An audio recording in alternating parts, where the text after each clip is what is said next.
Chapter 781. Yang Qindong only used 3 days to arrange all of this. Afterwards, he brought the Black Cavalry, the Wolf Fang Special Forces, and the Ghost Shadow Sniper Squad to Xiangshuan City. He was preparing to celebrate the new year in Baiming's capital this year. Since he had set his goal, he wouldn't change it easily. He only brought around 200 cavalry to Xuanfu City. Yang Qindong raised his head to look at the city that had been strengthened by Shi Wanshan and loudly announced his name. The Duke of Loyalty had actually come in person, causing the soldiers guarding the city to panic. They hurriedly reported the news. Then, all of the soldiers stared at Yang Qindong, who was wearing a red robe. They were both excited and somewhat fearful. Yang Qindong wasn't an ordinary duke. He had another nickname, the God of War. Facts had also proven that this person didn't disgrace this title. Wherever he went, all of the battles he fought were always victorious. This had even spread his name.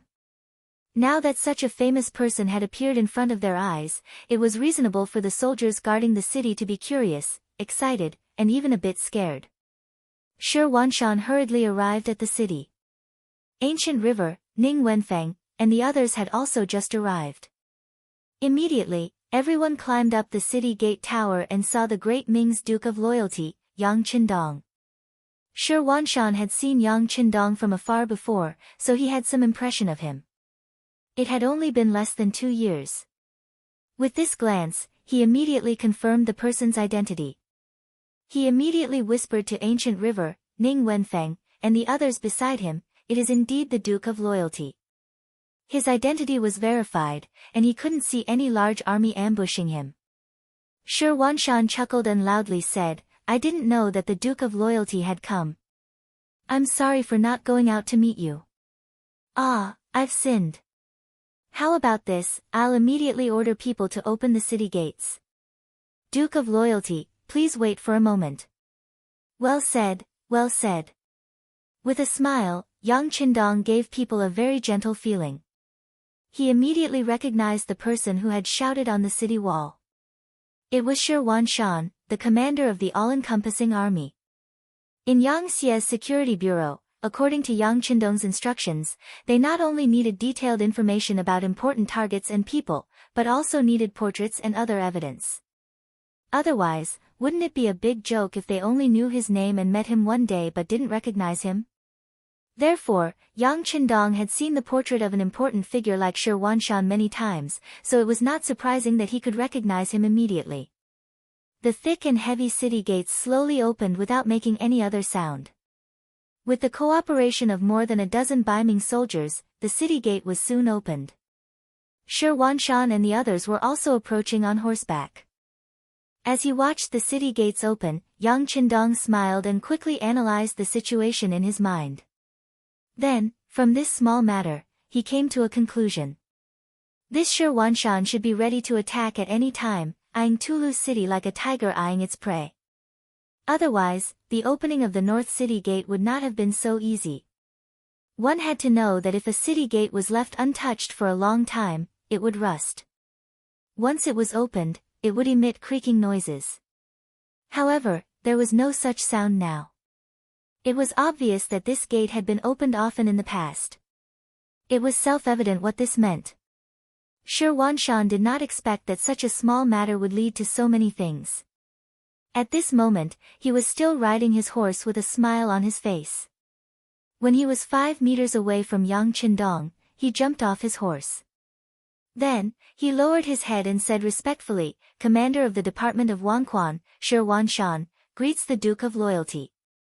Duke, Marquis, and Count. These 3 titles had very different statuses. If the other party was only a Marquis, Shi Wanshan would not have to bow like this. However, a duke was different.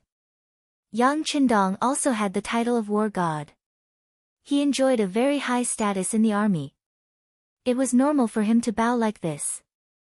When Shi Wanshan got off his horse, Ancient River, Ning Wenfeng, and the others behind him also got off their horses to greet him.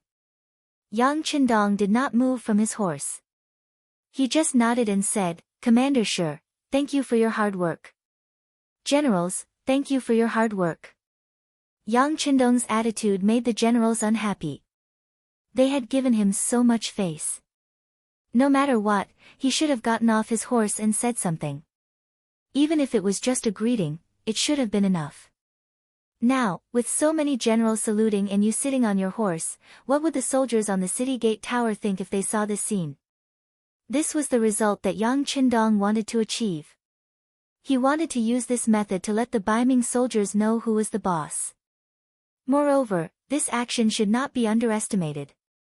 It would greatly increase Yang Qindong's reputation. Just like now, when the soldiers on the city gate tower looked at Yang Qindong, their gazes became much more reverent. Shi Wanshan was also a bit annoyed. With his intelligence, he naturally knew why Yang Qindong did this. However, he couldn't say anything. It was just this small matter that made him put away his pride and pay more attention to Yang Qindong. In the past, Shi Wanshan was rarely at a disadvantage, even if it was a small matter. But now, the two sides had just met and he had suffered losses. Not only did this not make Shi Wanshan angry, but it also made him more cautious. It had to be said that this was a character. After the two sides greeted each other, Shi Wanshan and the others accompanied Yang Qindong into the city. In Xianfu City, many of the citizens who lived here walked onto the streets. Many of them had heard of Yang Qindong's great name.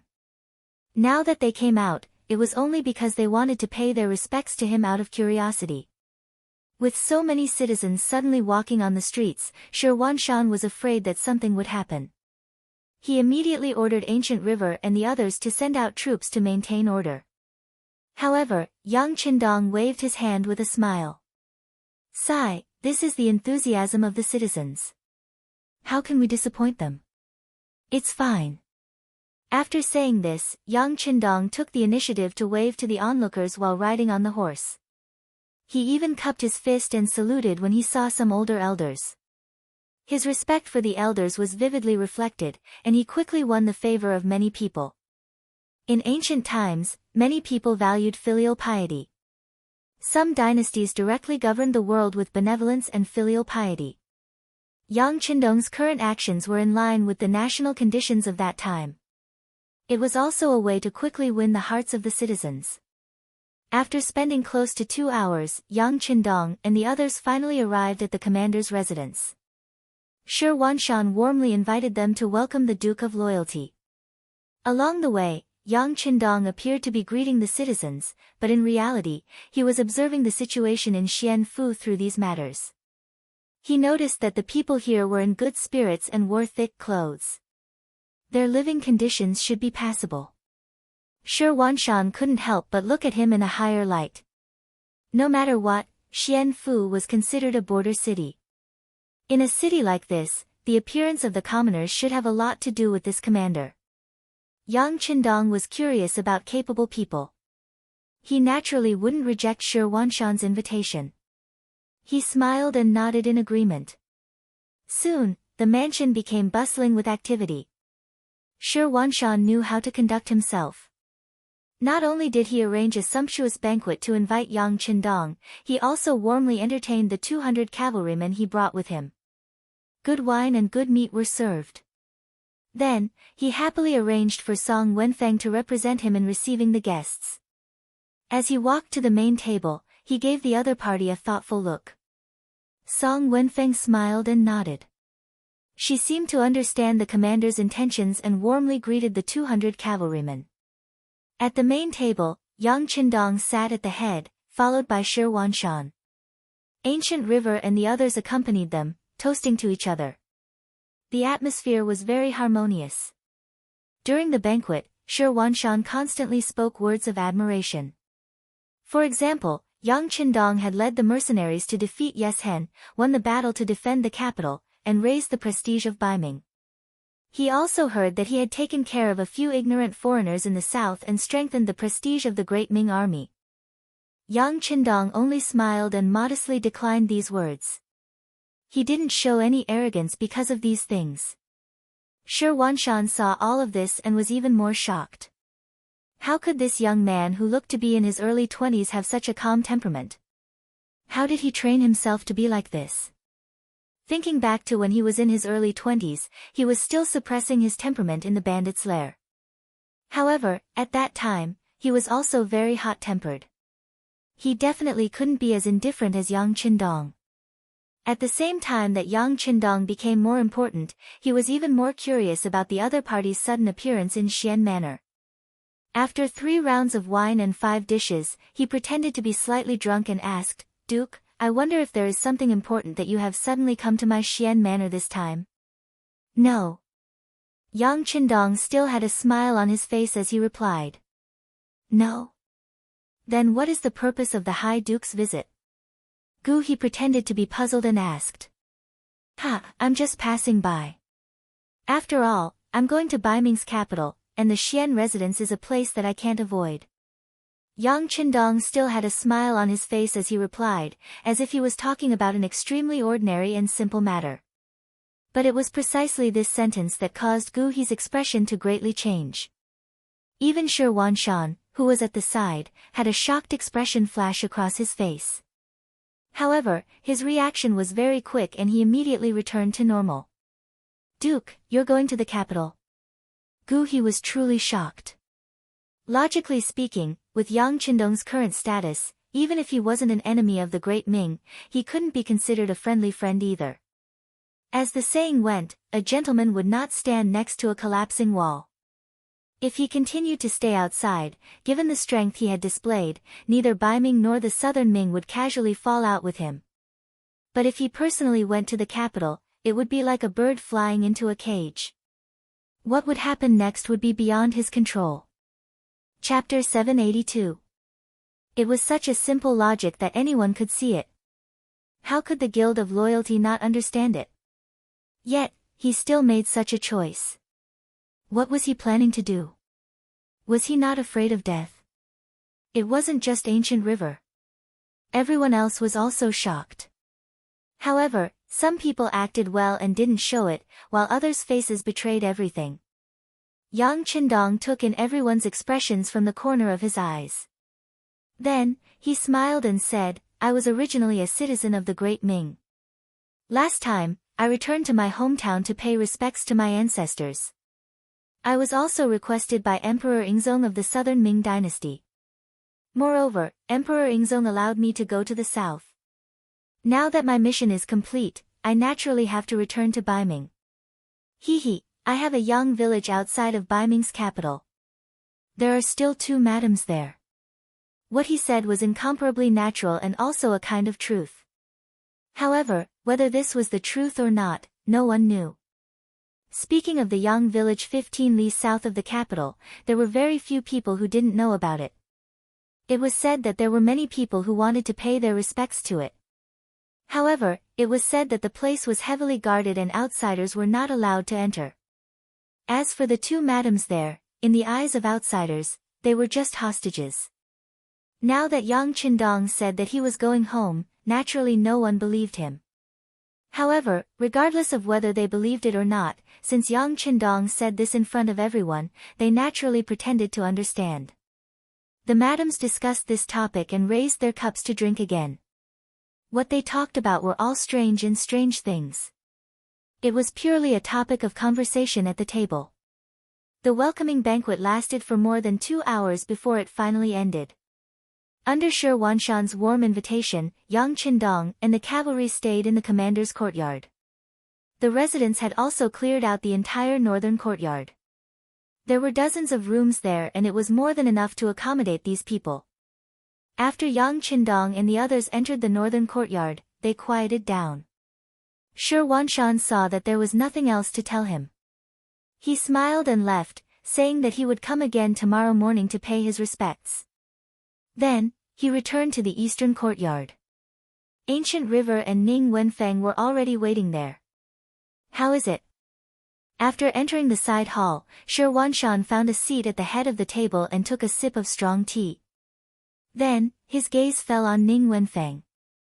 Earlier, he had intentionally sent this person to entertain those cavalrymen because he wanted to see if he could get any information from them. Unfortunately, Ning Wenfeng shook his head. "Commander, those cavalrymen only ate. They didn't even take a sip of wine." From the beginning to the end, they didn't even say a few words. Their lips are really tight. We can't get any useful information. However, in the end, Ning Wenfeng still left something unsaid, which attracted the attention of Shi Wanshan and Ancient River. They all knew that something must have been discovered. However, through this banquet, I discovered one thing, and that is that these cavalrymen seem to be treated very well. There are some big fish and meat on the table, and most of it is fatty meat. However, I found that they only eat lean meat. I think this is because they are used to eating such things. When Ning Wenfeng talked about this, he kept shaking his head. It was obvious that he was somewhat surprised in his heart. One must know that because the ancient people's living conditions were not good, and they didn't have enough oil. Under normal circumstances, fatty meat was more desirable. Only those who were used to eating fish would choose to eat lean meat. Just this alone was enough to explain a lot of problems. Shi Wanshan couldn't help but nod his head. The scouts have also reported that the meals and treatment of the mercenaries have always been very good. This confirms the authenticity of this matter. Ancient River, who was sitting there, saw that the two of them were talking about food. He couldn't help but say anxiously, "Hey, now is the time. Why do we still care about those things? In my opinion, we should immediately send a large number of troops to surround the northern courtyard and capture the Duke of Loyalty. Then, we can hand him over to the imperial court. That would be a great merit." No. When Ancient River finished speaking, Ning Wenfeng hurriedly shook his head to stop him. Originally, Shi Wanshan also wanted to object. However, when he heard Ning Wenfeng speak first, he didn't rush to express his opinion. Instead, he asked with a smile, "Wenfeng, why not?" "Commander, the Duke of Loyalty is not easy to deal with, especially the mercenaries under him. Even the Emperor is very wary of them. Right now, we haven't figured out the intentions of the higher-ups, so we can't just make a decision. What's more, if we touch the Duke of Loyalty, the mercenaries will definitely take action. Once they're angered, they'll launch an all-out attack on us. Not to mention whether our Xian manor will be able to hold on. Will the higher-ups hand us over to stabilize the situation?" Ning Wenfeng's thoughts were so far-sighted that Shi Wanshan nodded his head repeatedly. At the same time, Ancient River's face was filled with shock. Yes. If we make a move now, the imperial court might be happy for a while, but once the mercenaries make a fuss, the higher-ups will probably push us out as scapegoats. We can't do something like that. Ah, if only Eunuch Deng was here. The eunuch Deng that Ancient River spoke of was the eunuch guardian of the Xian Manor, Deng Chang. A while ago, the emperor wanted to know the situation here and summoned him back to the capital for questioning. When it came to eunuch Deng, Ning Wenfeng had a different opinion. It's actually a good thing that eunuch Deng isn't here. Otherwise, if he wanted us to capture the Duke of Loyalty, what do you think we should do? Disobeying his orders is the same as disobeying the emperor's decree. Which one of us can bear the consequences? And if something happens in the future, he can send us back at any time, but the rest of us will have to suffer. Ancient River's face paled at this reminder, and he inwardly sighed. As expected, he couldn't think as well as Ning Wenfeng, so he modestly asked, "Then what should we do next?" "Based on what you've said, the Duke of Loyalty is a hot potato that will bring misfortune to whoever takes him over." That's about right. Since we now know what sort of status he has, it's better to immediately send him out of Xian City. As for whether he wants to return to Tulu or go to the capital, that's his choice, Ning Wenfeng chuckled, clearly agreeing with Ancient River's analogy. Send him away now. Isn't that a little too hasty? This time, it was Shi Wanshan who spoke. It was clear that he was somewhat unwilling to part with such a fat piece of meat being delivered to him. He felt that if he didn't do anything, he would be letting down this opportunity that had been thrown at him. Ning Wenfeng could understand what Shi Wanshan was thinking. After all, this was an opportunity. Alas, this bait was too big, so big that they simply couldn't swallow it. If they forcefully swallowed it, it would be delightful for a moment, but soon, their stomachs would burst open. Therefore, When he saw that Shi Wanshan was still hesitating, he had no choice but to say, "Commander, this matter can't be delayed. Once eunuch Deng finds out about this and sends someone to pass down the order for us to take action, I'm afraid we won't have any other choice." This reminder caused Shi Wanshan's expression to change. That's right, that's right. We should send them away quickly." Seeing that Shi Wanshan had listened to his suggestion, Ning Wenfeng added, "Yes, we'll send them away tomorrow morning and then send someone to inform eunuch Deng in the capital that we don't dare to act on our own. Moreover, the Duke of Loyalty is certain to be in a hurry to leave, so we can't stop him. Thus, we'll leave the matter up to them." Logically speaking, with Shi Wanshan's intelligence, it wasn't that he hadn't thought of these things. It was just that the implications of this matter were too great, and for a moment, he was a little fascinated and couldn't extricate himself. Now that he heard this, he immediately made the right choice.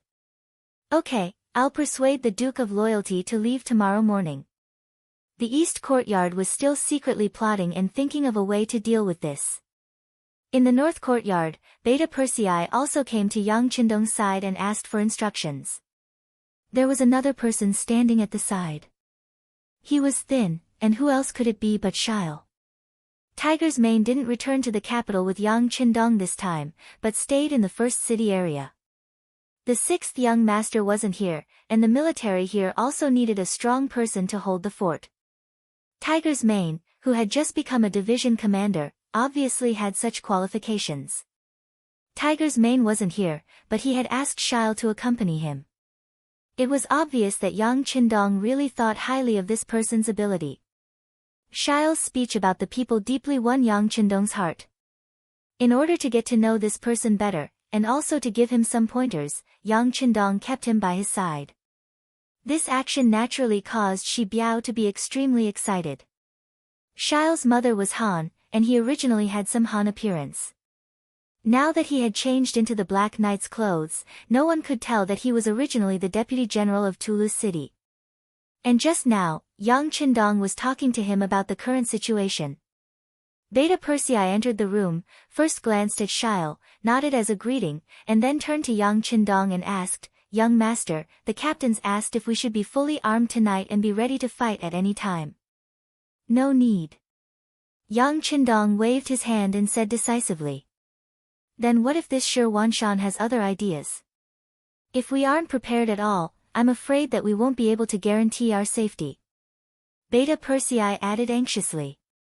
Usually, when he was by Yang Qindong's side, he was very obedient. Usually, when Yang Qindong said one, he wouldn't say two. But now the situation was different. They were in someone else's lair, and it was related to the sixth young master's safety, so he had to say more. He also knew that Beta Persei would ask this because he was worried about his safety. Yang Qindong didn't mean to blame him, but said indifferently, "If they really want to fight, do you really think that we can stop their army with just 200 riders? Okay, tell the soldiers to have a good rest today, we still have to travel tomorrow." Chapter 783. Since Yang Qindong had said so, Beta Persei could only nod and say, "Yes, I will arrange it now." After Beta Persei left the room, Yang Qindong glanced at Shibi and said, "Continue what you were saying." "Yes." Shibi replied respectfully, before continuing with the previous topic, "We know a little about Shi Wanshan, he's a smart man. It is because of his intelligence that we will be safer. Unfortunately, the eunuch Deng Chang is not here, so no one can force him to do anything. So as long as he is not crazy, he will definitely not do anything to us." Shibi was indeed very capable. Her analysis was actually consistent with the East Courtyard's view. Yang Qindong nodded in agreement and said, "You just said that we can leave the city tomorrow morning. How can you be so sure?" Replying to the sixth young master, "I will say the same thing. Eunuch Deng Chang is not here, so this is Shi Wanshan's opportunity. Otherwise, once the news spreads, Deng Chang might react and send someone to give instructions. I am afraid that the development of the matter will not be up to Shi Wanshan to decide." Shibi was very mindful of his identity. Although he boasted of being smart, in front of Yang Qindong, he would only say what was asked and would not show off. This was because Yang Qindong was a smarter person than he was. After hearing this, Yang Qindong valued Shibi's ability even more. This was exactly the same as the result of his analysis. This was also the reason why he dared to appear in the Xian mansion with only 200 cavalry. His life was indeed valuable, but at the same time, it was also dangerous. Unless Northern Ming was prepared to shed all pretense of cordiality with the mercenaries, at least on the surface, they wouldn't dare to make a move on him. This gave him a chance to move freely. Well, you must be tired from the journey. Go and have a good rest. I have arranged for people to prepare ginseng soup for you. Remember to drink it when you go back. It is good for your body to recover quickly. Looking at the thin Shibi, Yang Qindong said with concern. Thank you, sixth young master. She was very excited, and her face was also very touched. The other party's importance and concern in his life made him feel like he was willing to die for someone who knew him well. In his heart, he had already recognized this master and would not change in this life. Just like that, the night passed peacefully, and nothing happened. When the sun rose the next morning, Shi Wanshan, with his eyes still bloodshot, appeared outside the northern courtyard. He wanted to see Yang Qindong. Shi Wanshan had already heard from the people in the mansion that the Duke and the 200 cavalry had rested well last night. They had only arranged for 2 soldiers to guard the gate of the northern courtyard and did not do anything else. When he heard this report, Shi Wanshan couldn't help but sigh. This Duke of Loyalty's breadth of mind and his ability to see things clearly was not something ordinary people could compare to. Even he himself, although he had seen through everything, because he still wanted to ask for more, he did not rest well last night. His eyes were still bloodshot. His request was approved. When he saw Yang Qindong, he found him practicing martial arts in the courtyard. He looked very energetic. In the snow, Lin Qindong's martial arts caused the snowflakes to float in the air. It gave people a very majestic feeling. The only regret was that Shi Wanshan could not see the origin and style of this set of martial arts. After practicing a set of military martial arts 3 times in a row, Yang Qindong took a hot towel from Beta Persei. After wiping his face, he looked at Shi Wanshan who was standing there and said, Commander Shi, good morning. Good morning, Duke. With a smile on his face, Shi Wanshan said with a smile.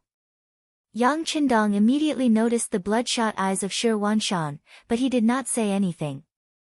On the contrary, he could understand the other party. If he was in his position, he would not be able to sleep well tonight.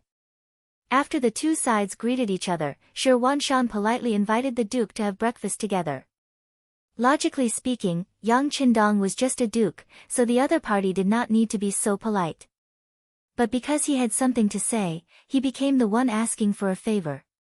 Yang Qindong, who was well aware of this, immediately smiled and agreed. After all, he also needed a way out. Otherwise, if he really angered the other party and really made a move, the other party would not have a good ending, but he was afraid that he would not be any better. One had feelings, the other had intentions. The 2 sat at the dining table. Then, when breakfast was almost finished, Shi Wanshan finally brought up the topic of leaving. Duke, I have some capable people under me. They have some insights into the changes in the weather. According to them, there will be heavy snow in 2 days, which is very inconvenient for traveling. Instead of directly asking Yang Qindong to leave, he found such an excuse. It could be seen that Shi Wanshan also used his brain. Yang Qindong naturally knew the other party's intentions. This happened to coincide with his analysis of the other party yesterday. But at this moment, he still pretended to be very surprised and said, Is there such a thing? It seems that my plan needs to change. I originally wanted to stay in Xuanqing Prefecture for a few days to enjoy the scenery here, but it seems that I have to leave immediately. Seeing that Yang Qindong had accepted his good intentions, Shi Wanshan was naturally overjoyed, but on the surface, he still pretended to urge him to stay and said, Why don't you wait until after the snowstorm and then go to the capital? Oh. That's not a bad idea. Seeing Shi Wanshan's hypocritical look, Yang Qindong's interest was piqued and he teased him. As expected, Shi Wanshan's expression changed as soon as he said this. But he had just opened his mouth to urge him to stay, so how could he slap his own mouth? He could only look bitterly at Yang Qindong. Chuckling, Yang Qindong changed the topic. This duke appreciates Commander Wan's good intentions, but I haven't seen my wife for nearly 2 years and miss her very much. I'd better leave first. Oh right, since there's a snowstorm, I'm afraid that my cavalry and I will encounter it at any time. For the sake of safety, I'd like to ask Commander Wan to make things convenient and prepare more food for them, such as jerky and wine. The more, the better. Since the other party had asked him to leave, Yang Qindong naturally wanted to take the opportunity to ask for some benefits. Although these things weren't worth much and were only enough for 200 people, it was still enough to disgust the other party. Although the request wasn't high, Shi Wanshan felt a little sick in his heart. Why was it that when his opponent came, not only could he not do anything to him, he had to take out some things to give him as a gift? At this moment, he really wanted to shout angrily that there was nothing he wanted, and if he didn't leave now, he would be caught. But in the end, this was just a thought, and he forcefully suppressed it. Well said, well said. I'll immediately have someone make the arrangements. Shi Wanshan agreed. Yang Qindong was all smiles, but he was extremely vigilant. If the other party was seething with anger, not only would he not be afraid, he would even understand. But a person who could suppress his true thoughts was the scariest. To avoid any unexpected problems, Yang Qindong had his own goal.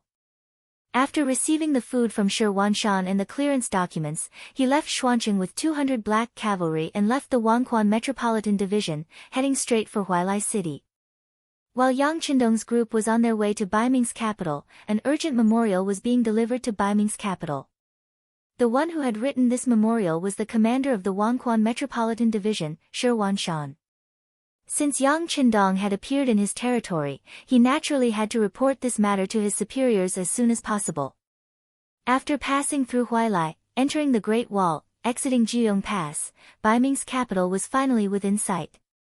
It had been nearly 2 years since they had parted, and when he thought about his 2 wives, Yang Qindong felt all sorts of emotions well up in his heart.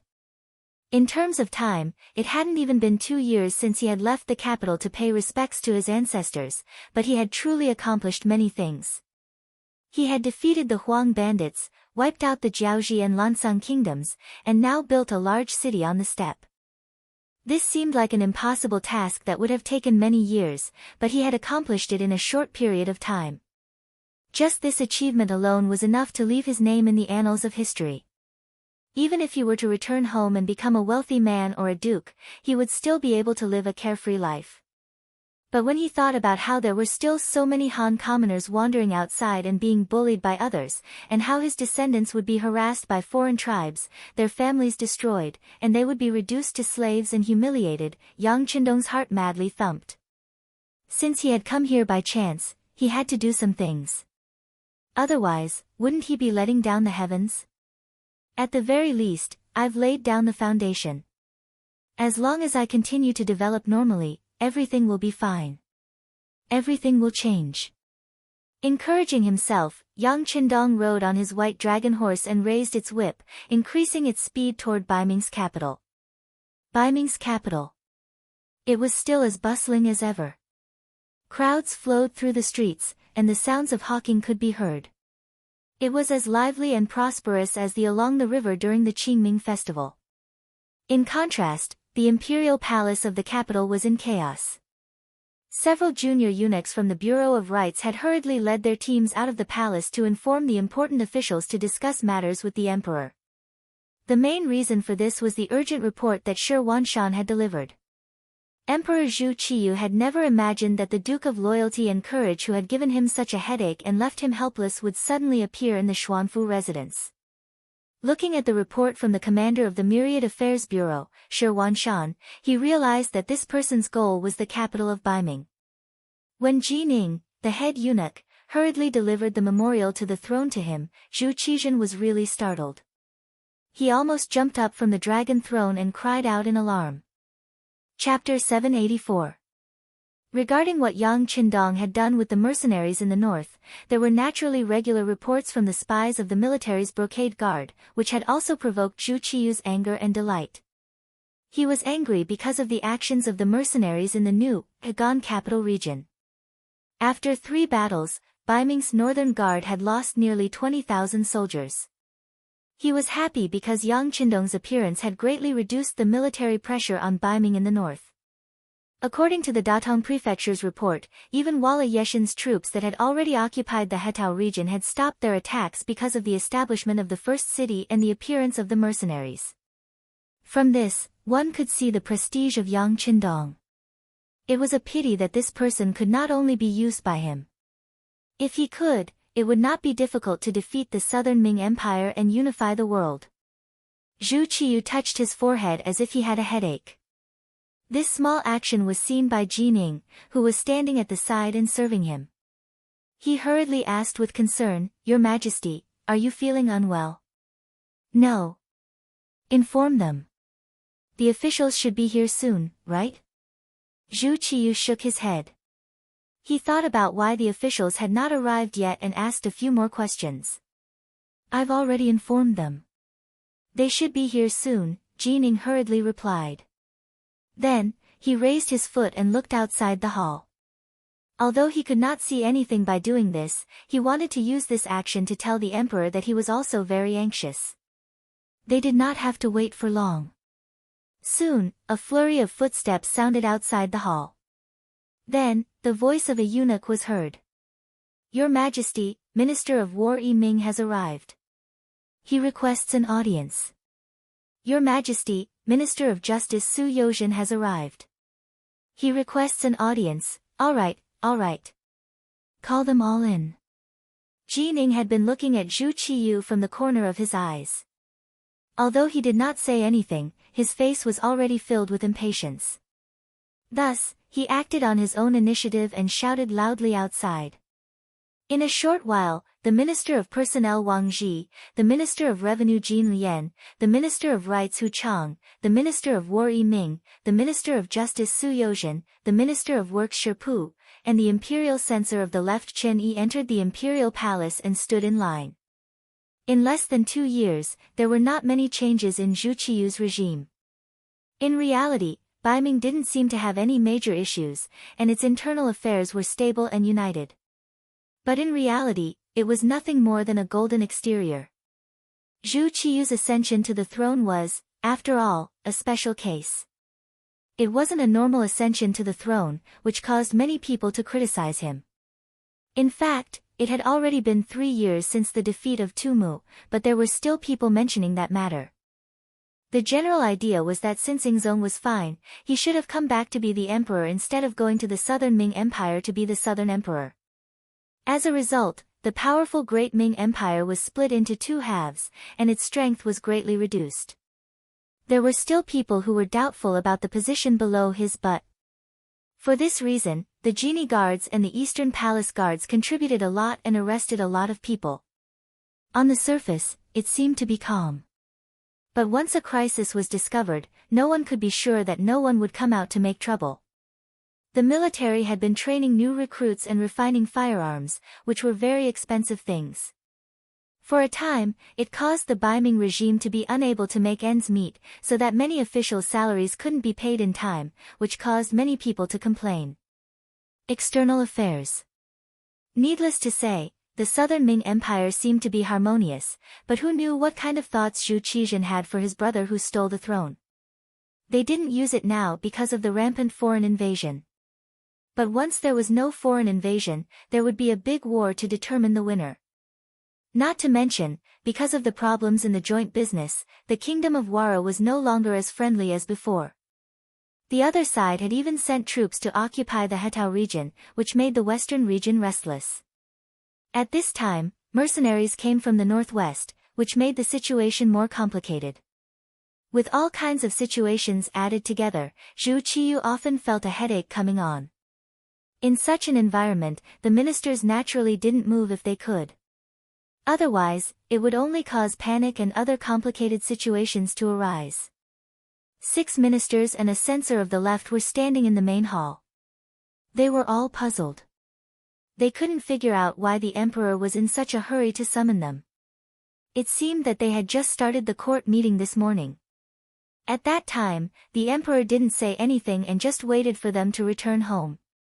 Their buttocks hadn't even warmed up from their seats yet, and now they were urgently summoned. Could it be that something urgent had happened?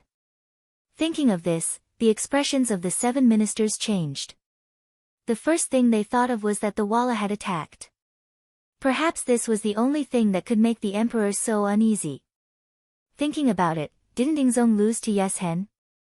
As for why no one thought about the southern Ming Empire and the mercenaries, it was because in a sense, they were on the same side. Now that the external threat had not been dealt with, there shouldn't be any internal problems. The expressions of the 7 ministers changed one after another, but they were all calm. No one said anything, waiting for the emperor's orders. Zhu Qiyu had long been used to this scene. He also knew that these ministers were all scheming people. Normal things wouldn't be able to provoke them. Good, since it was like this, he would make a move today to provoke them. Jining, let the ministers have a look at the memorial. Yes, Your Majesty. Jining agreed. Holding the memorial that Shi Wanshan had sent, she was the first to walk in front of the Minister of Personnel, Wang Ji. Minister Wang, please have a look. Since ancient times, the officials of the Ministry of Personnel were one level higher than the officials. They were also known as the heavenly official of the Ministry of Personnel. Thus, it was never wrong to let Wang Ji have a look first. Wang Ji nodded his head reservedly. Then, he took the memorial and began to read it. But in just a few breaths, his expression kept changing. It was obvious that this memorial must be about something important. Otherwise, the heavenly official of the Ministry of Revenue, who usually didn't show his joy on his face, wouldn't be so nervous and lose his composure. After about 10 breaths, Wang Ji returned the memorial to Great Eunuch Jining. Then, the memorial was passed down to the Minister of Revenue, Jin Lian. His expression also changed, no different from Wang Ji's earlier expression. After another 10 breaths, the memorial continued to be passed down, and the same thing happened again and again. Zhu Qiyu sat high on the golden dragon throne, carefully observing the changing expressions on the ministers' faces. Every time he saw a minister about to lose his composure, he felt extremely proud. How is it? I must have scared all of you this time. Otherwise, when I lose my composure, you would always lecture me to calm down. Now, look at all of you. How are you going to calm down? In a little more than 10 minutes, the 7 ministers had all read the memorial. Jining returned to Zhu Qiyu's side and stood at the side. The Emperor of Dai Zong's voice resounded through the hall. Everyone has seen the news, yes? Tell me what you think. The hall was silent. No one immediately responded to the Emperor's question, as if they were still digesting the news they had just received. When Zhu Qiyu impatiently asked again, the Minister of Justice, Su Yozhen, finally stood up and said, Your Majesty, may this subject be so bold as to ask, is this news true? Could it be someone pretending to be the Duke of Loyalty and Courage? It was no wonder that Su Yozhen would ask such a question. Yang Qindong was no longer the same as before. In the battle to defend the capital after Tumu's defeat, Yang Qindong had stepped forward and led the so-called mercenaries to defeat the menacing Yeshen's Wara army. At the time, he had a reason to say that this army didn't belong to him because he had saved someone, and that person just so happened to be the leader of the mercenaries. Now, it seemed that this was just a story. All kinds of evidence had already shown that the so-called leader of the mercenaries was none other than Yang Qindong himself. This had long been reported from the southern Ming Empire, and according to the investigations of the Baiming Brocade Guard and the East Faction Guards, the mercenaries were very powerful and should have an overseas base. It was only because most of the Great Ming Empire's ships were in the southern Ming Empire that they couldn't investigate. But in any case, it was more or less confirmed that Yang Qindong was the leader of the mercenaries. Then why did Yang Qindong appear in Baiming's capital at this time? Didn't he know that this method was no different from entering the tiger's den? This was tantamount to delivering oneself to be slaughtered. Su Yozhen was the first to be chosen by Yang Qindong and spent a lot of effort to support him to become a minister. He really couldn't understand the meaning behind Yang Qindong's actions, which was why he asked this question. Most importantly, he didn't receive any information in advance this time. He was a spy. Su Yozhen couldn't figure it out and couldn't understand it. He wasn't the only one. The other ministers also had the same thought. At least in their view, if they were in the same situation, they would never appear in Baiming's capital. If they had to appear, they would have to bring an army. Only when the soldiers were at the city gates would they have the power to deter others. Finally, someone spoke. Zhu Qiyu nodded in satisfaction and said to Su Yozhen, Minister Su, Commander Shi has seen the Duke of Loyalty before. Since he has submitted a memorial, he wouldn't joke about such a matter. It seems that it is the Duke of Loyalty. Since the Emperor had said so, even if Su Yozhen had doubts, he couldn't say anything about this matter. He could only nod and return to his seat. If the person who came was really the Duke of Loyalty, then he needed to think about what to do next. There was no need for him to immediately express his opinion. Su Yozhen retreated. Minister of War Yi Ming-Kai stepped out from his seat and said, Your Majesty, if the person who came is really the Duke of Loyalty, this subject requests that you interrogate him properly. At the same time, have him hand over the command of the mercenaries to my Baiming.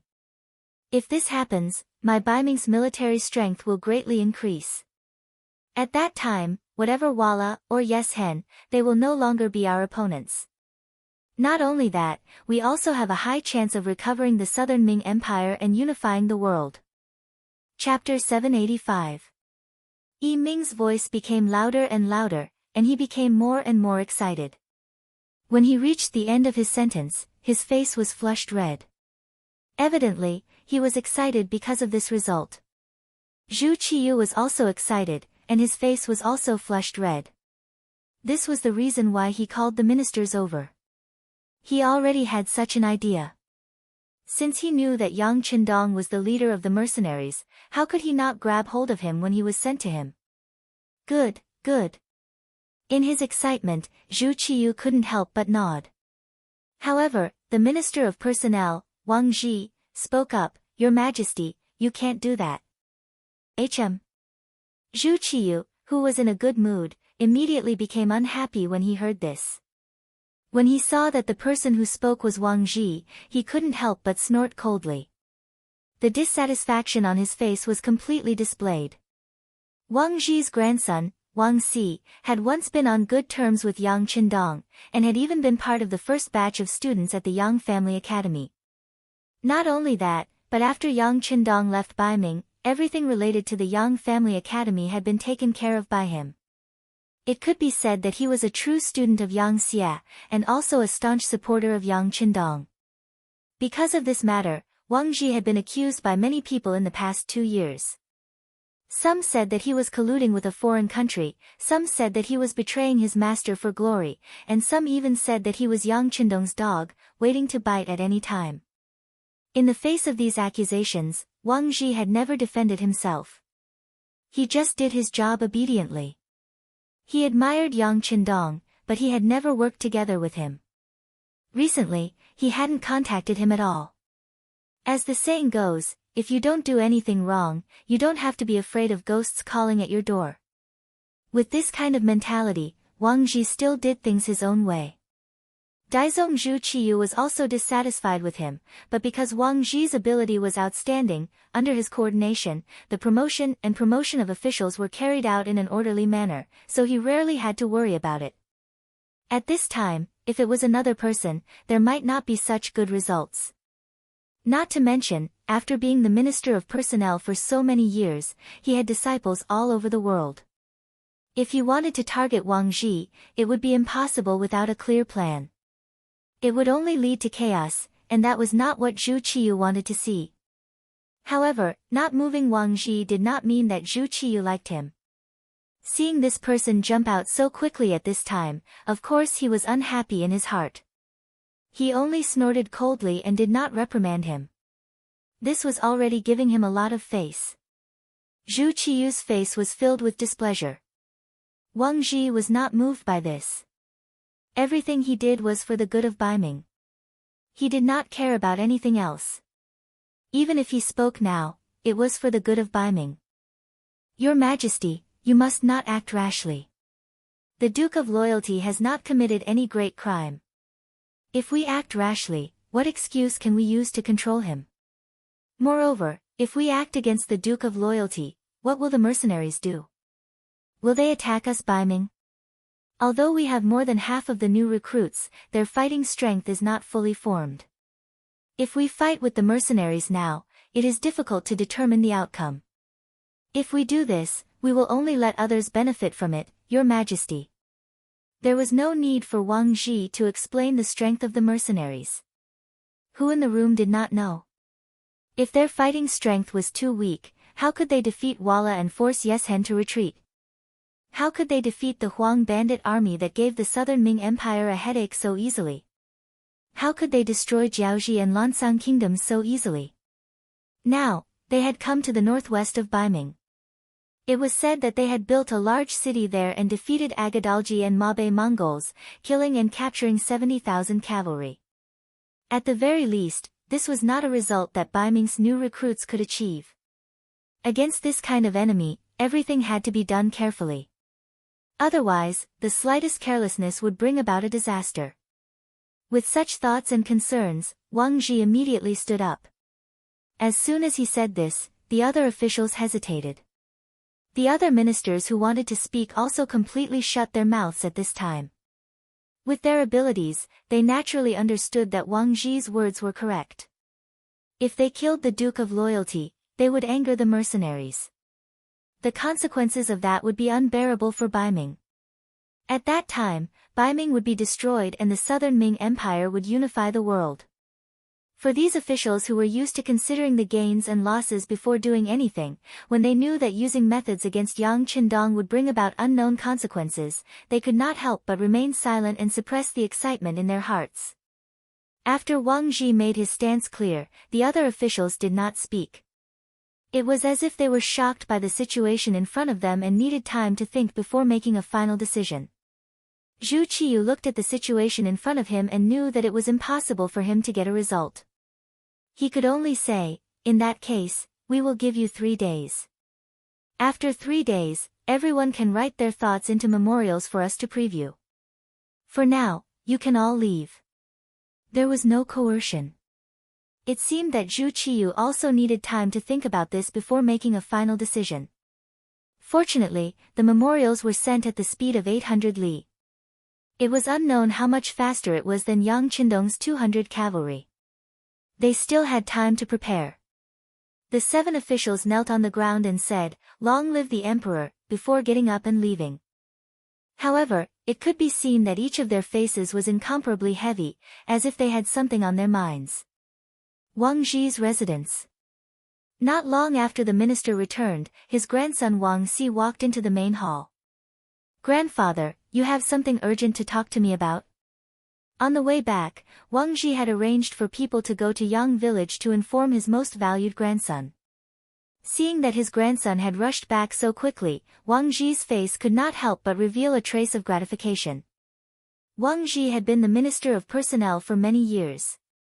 He could be considered an old official and had worked with the 3 Yangs before.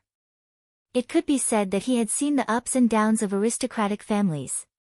In the end, he learned something. If an aristocratic family wanted to continue to exist, it was useless to rely on a temporary imperial favor. Did you not see the glory of the 3 Yangs? But now, how many of their descendants would mention it? Of course, Yang Rong's youngest son, Yang Qindong, was an exception. Even until now, Wang Ji still couldn't figure out how this person made his fortune. How did he manage to create such a powerful mercenary army? A temporary imperial favor was not enough. If he wanted the family to continue to prosper, he needed more talents. As long as he had the ability, with the help of the family, there would be a day when he would rise to the top. That was the way to continue to prosper. As such, Wang Ji had always placed great importance on the nurturing of the family's descendants. Wang Si was the most outstanding person in the 3rd generation. Based on Wang Ji's plan, this grandson would first train in some of the smaller departments. Once he had enough experience, it was inevitable that he would be entrusted with important tasks. But he never thought that the most valued grandson would be interested in Yang Qindong's Yang Shui and couldn't get out of it. He even threw his previous official position aside, using the excuse that he was not feeling well. He only focused on learning Yang Shui and Yang village and became a teacher. It was originally a good thing for his descendants to study and study. Once one's knowledge reached a certain level, one would be able to understand the world. Thus, one would not have to worry about not having a good future. However, Wang Xi was learning Yang Shui, so everything was different. Even now, there were still many scholars in the capital who criticized Yang Shui. They felt that this was not the path of a saint, but an unorthodox path. It was a perverted technique that could not be used in the public. Regarding this, Wang Ji had always been hesitant. There was even a period of time when he wanted to intervene and have his beloved grandson leave the Yang family academy and return as an official. However, it was at this moment that news of Yang Qindong leading the mercenaries to victory spread. Even the faraway Jiaoji and Lansang kingdoms were annihilated just like that. Upon entering the capital with such results, Wang Ji immediately cut off his previous thoughts. He decided to take a look. Perhaps his beloved grandson Wang Xi had made the right choice. It was because of Wang Ji's hesitation that Wang Xi was able to become the temporary principal of the Yang family manor for the past 2 years. He was not affected by the outside world. However, he did not know that the real principal was about to return. It was destined that the Yang family manor and Yang family academy, which were gradually being forgotten by others, would be valued once more. To his closest relative, to his favorite grandson, Wang Ji did not beat around the bush. Sit down first. Listen to your grandfather tell you something. Seeing his grandfather's grave expression, Wang Xi nodded and found the nearest chair to sit down.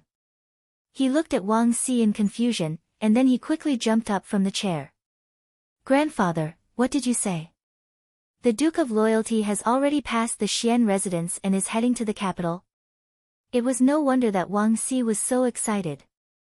Although he was a teacher in the Yang family academy, he had a deep understanding of everything related to Yang Qindong.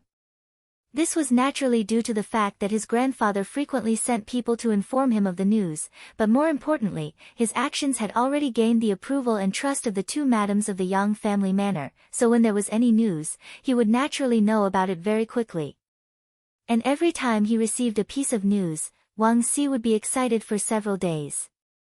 This was especially so when he learned that Yang Qindong had led the mercenaries to destroy the 2 small kingdoms of Jiaoji and Lansang. He had even thought of leaving the capital and looking for Yang Qindong. After all, Wang Xi was still a young man, only in his 20s. Impulsiveness and restlessness were still in their nature. The thought of leading an army to kill enemies on the battlefield made him excited. He only hoped that one day, Yang Qindong would remember him and summon him to his side. He had been preparing for this all this time. Chapter 786. But to his surprise, this idea was about to come true. Yang Qindong was actually heading straight for the capital. He wanted to see his teacher. Perhaps in the future, he would be able to follow by his side and gallop on the battlefield. Grandfather, how many soldiers did the Duke of Loyalty bring with him this time? Excited, Wang Xi looked at Wang Ji expectantly. According to the report, there were only 200 cavalrymen following him, Wang Ji replied without hiding anything. Only 200 cavalrymen. Wang Xi couldn't help but frown and ask, did the emperor summon him back? No, the emperor didn't have such thoughts, nor did he issue such a decree. It was all done by the Duke of Loyalty himself, Wang Ji replied with a satisfied look in his eyes. Just from these 2 questions, it could be seen that his grandson was indeed a meticulous person and considered things very comprehensively. Wang Xi didn't look at his grandfather's attitude towards him and instead lowered his head. After a while, he suddenly raised his head and said, in that case, the Duke of Loyalty is in danger. His grandson finally thought of this. Wang Ji chuckled, that's right. That's not right. Unexpectedly, Wang Xi quickly shook his head, there shouldn't be any great danger. If we can see it, the Duke of Loyalty will definitely be able to see it as well. But he still only brought 200 cavalrymen to the capital. This means that he should have something to rely on. It's just that I haven't thought of it yet. As expected of Wang Zhi's beloved grandson and someone that Yang Qindong had taken a liking to. To be able to think of this matter so quickly, just in terms of intelligence, he wasn't much different from some of the important officials. As long as he got rid of the impatience in his heart, given enough time, he would definitely become a great person.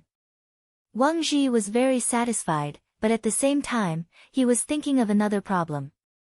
Since his grandson was so promising, as his grandfather, he had to ensure his safety. Return to the Yang family manor in a while and stay there. Before the Duke of Loyalty returns, you must not leave the manor. Do you understand? Grandson understands. Many thanks for grandfather's concern. Although there were still many things that Wang Xi didn't understand, he still prepared to ask questions. But he also knew that his grandfather was saying all this for his own safety. Perhaps with Yang Qindong's current strength and influence, the emperor would not dare to do anything to him, but he could still deal with some of the people around the Yang clan. Unfortunately, he was one of them. After that, Wang Xi asked a lot of questions. Regarding this, Wang Zhi answered every question and explained everything clearly. From time to time, one could see Wang Xi nodding or looking relieved. He finally knew what Yang Qindong was relying on. The powerful mercenaries were his backing. Even the Daizong emperor didn't dare to act rashly. Perhaps this was what he was relying on. At the same time, in the Hu mansion, Hu Shao summoned his eldest son, Hu Changning, to his study. Father and son met in a secret room. He told his father the reason for the emperor's urgent summons. The Duke of Loyalty and Courage is back. It's a bit dangerous to only bring 200 cavalrymen. Hu Changning was also a smart person. While he was surprised, he also pointed out the key point of the matter. It is a bit dangerous, but it's not important. Hu Shao, who had known the news long ago, had thought of many things on his way back from the palace. Now that he said it was not important, it was clear that he had thought through some key issues. It was still the same question. Why did Yang Qindong only bring 200 cavalrymen back to the capital of Baiming? Could it be that he was stupid or crazy? Or was he so arrogant that he thought that no one would dare to touch him? To be able to control such a powerful force at the age of 23, destroy 2 small countries in succession, and even build a large city on the plains where the situation was complicated and chaotic, it was clear that he wanted to compete with the Mongolian cavalry. How could such a person not think carefully before doing anything? How could such a person make a decision that was child's play? After thinking this through, Hu Chang naturally relaxed a lot. He thought about everything that had happened in the court. Minister Wang Zhi had only said a few words to suppress Yi Ming, and also forced the emperor to make a decision carefully. This already proved that Yang Qindong's safety was not a big problem. Of course, this did not prevent people from taking the risk to suddenly kill Yang Qindong. But if someone really did that, it would be the same as putting Baiming on the fire. This was not something that Dai Zong wanted to see. In order to avoid such a problem, he would even take the initiative to send people to protect Yang Qindong. As for calling his son over today, other than the necessary notification, he also had something to ask. Changning, you are still working in the embroidered uniform guard. You can see if there are any sudden changes. If there are, you must pay attention. Father, are you saying that someone will do something in desperation? No matter what, Hu Changning had been in the court for more than 10 years. He naturally understood his father's words. It's very possible. Hu Shao said with a solemn expression. There are some things that the emperor might not do, but it doesn't mean that the people below won't do it.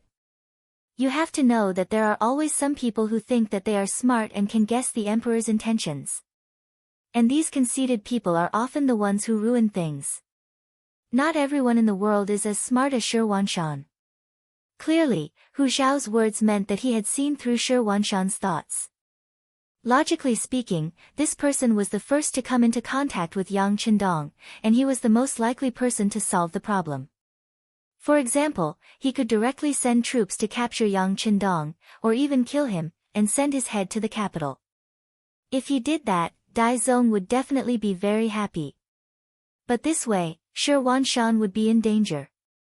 How could the mercenaries let him go? It was even possible that in order to appease the anger of the mercenaries, Dai Zong would personally give the order to punish Shi Wanshan.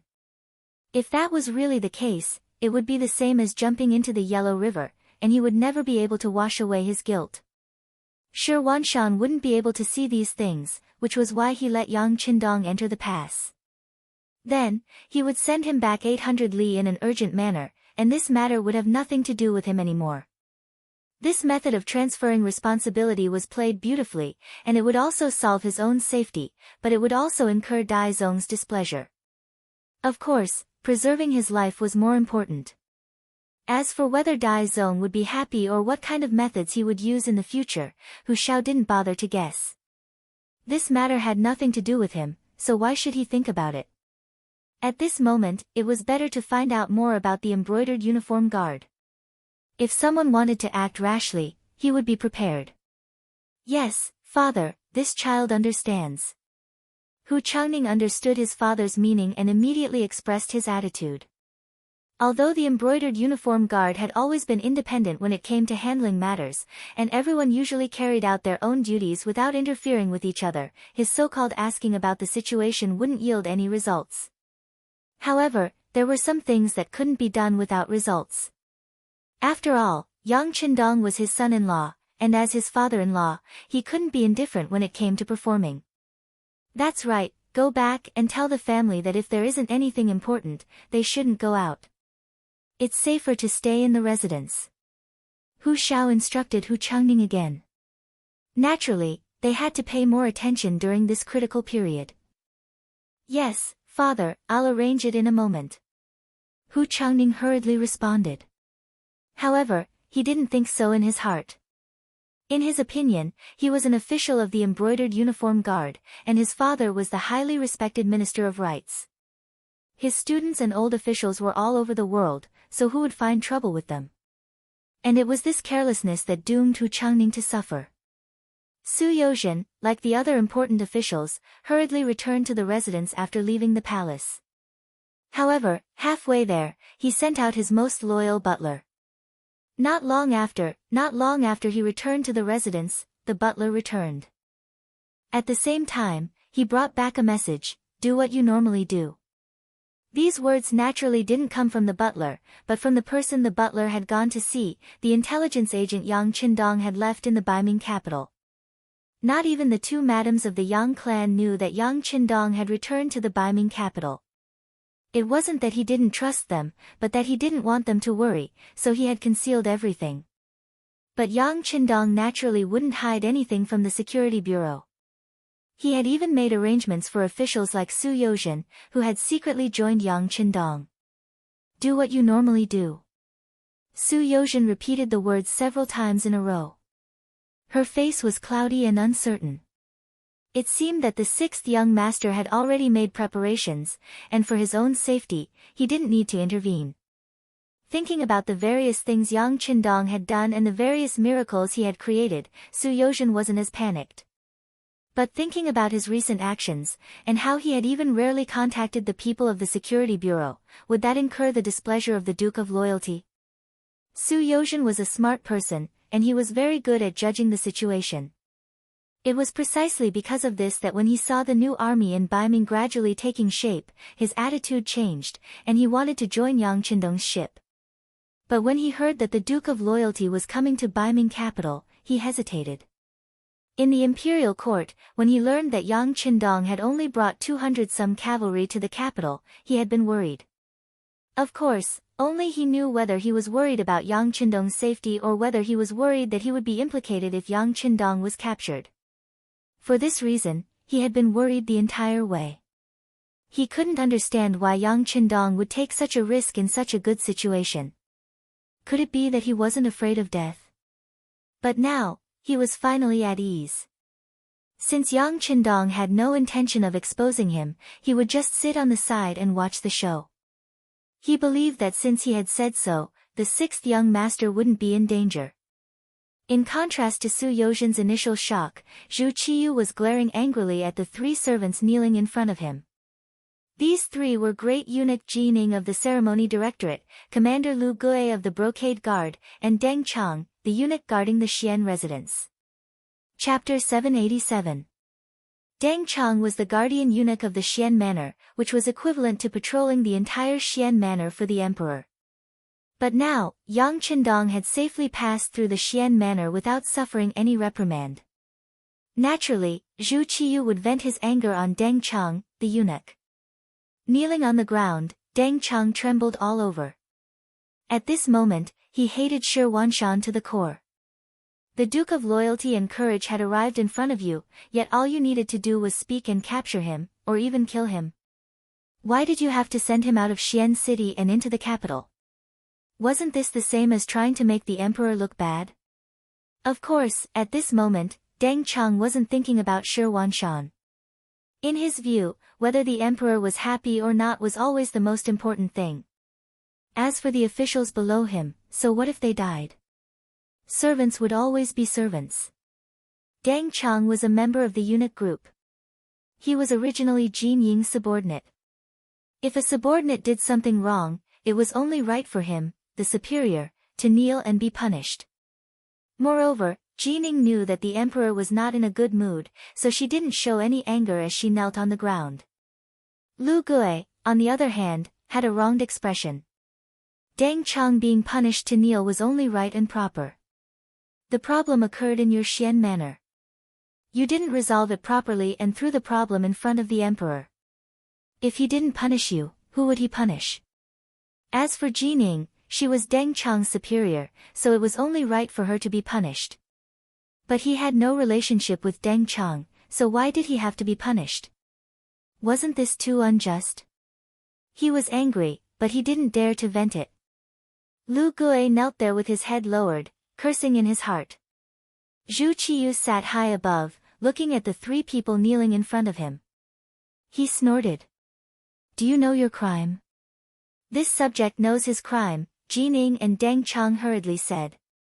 Just from the fact that they could call themselves subjects, one could imagine the power of the eunuch group. The two of them answered, and Lu Gui had no choice but to speak. This subject knows his crime. He spoke, but it was a beat too slow, causing his voice to be particularly conspicuous. What? Lu Gui, do you think you're innocent? Is your embroidered uniform guard really not at fault this time? The Duke of Zhongdan suddenly entered the Xian Manor. Did your people report it? Is there any way to deal with it? On the way out of the Xian Manor, there were countless checkpoints. What did the Brocade Guard do? Shouldn't I punish you? The emperor suddenly got angry and angrily scolded. Cold sweat flowed out from Lu Gui's head. Speaking of Yang Qindong's arrival at Xian Manor, the embroidered uniform guards stationed there were indeed aware of it. However, the problem was that before they could make any decisions, Shi Wanshan had sent Yang Qindong and the others away early the next morning, catching them off guard. As a result, by the time they wanted to send someone to follow them, there was already no trace of them. It was winter, and the northwest wind was blowing. The snow marks on the ground would soon disappear. Even the shadow of the person could not be tracked, so how could they take any action? But how could Lu Gui dare to say these words to the emperor? Wouldn't that prove his incompetence? At this moment, he could only obediently lower his head and accept the scolding. At this moment, he didn't feel so wronged. It seemed that it was natural for him to kneel here. The three people didn't resist or refute. Gradually, Dai Zong's anger dissipated. You all know what happened. Now, I'll give you a chance to make up for your mistakes. Who will tell me what you plan to do next? He was about to make a move.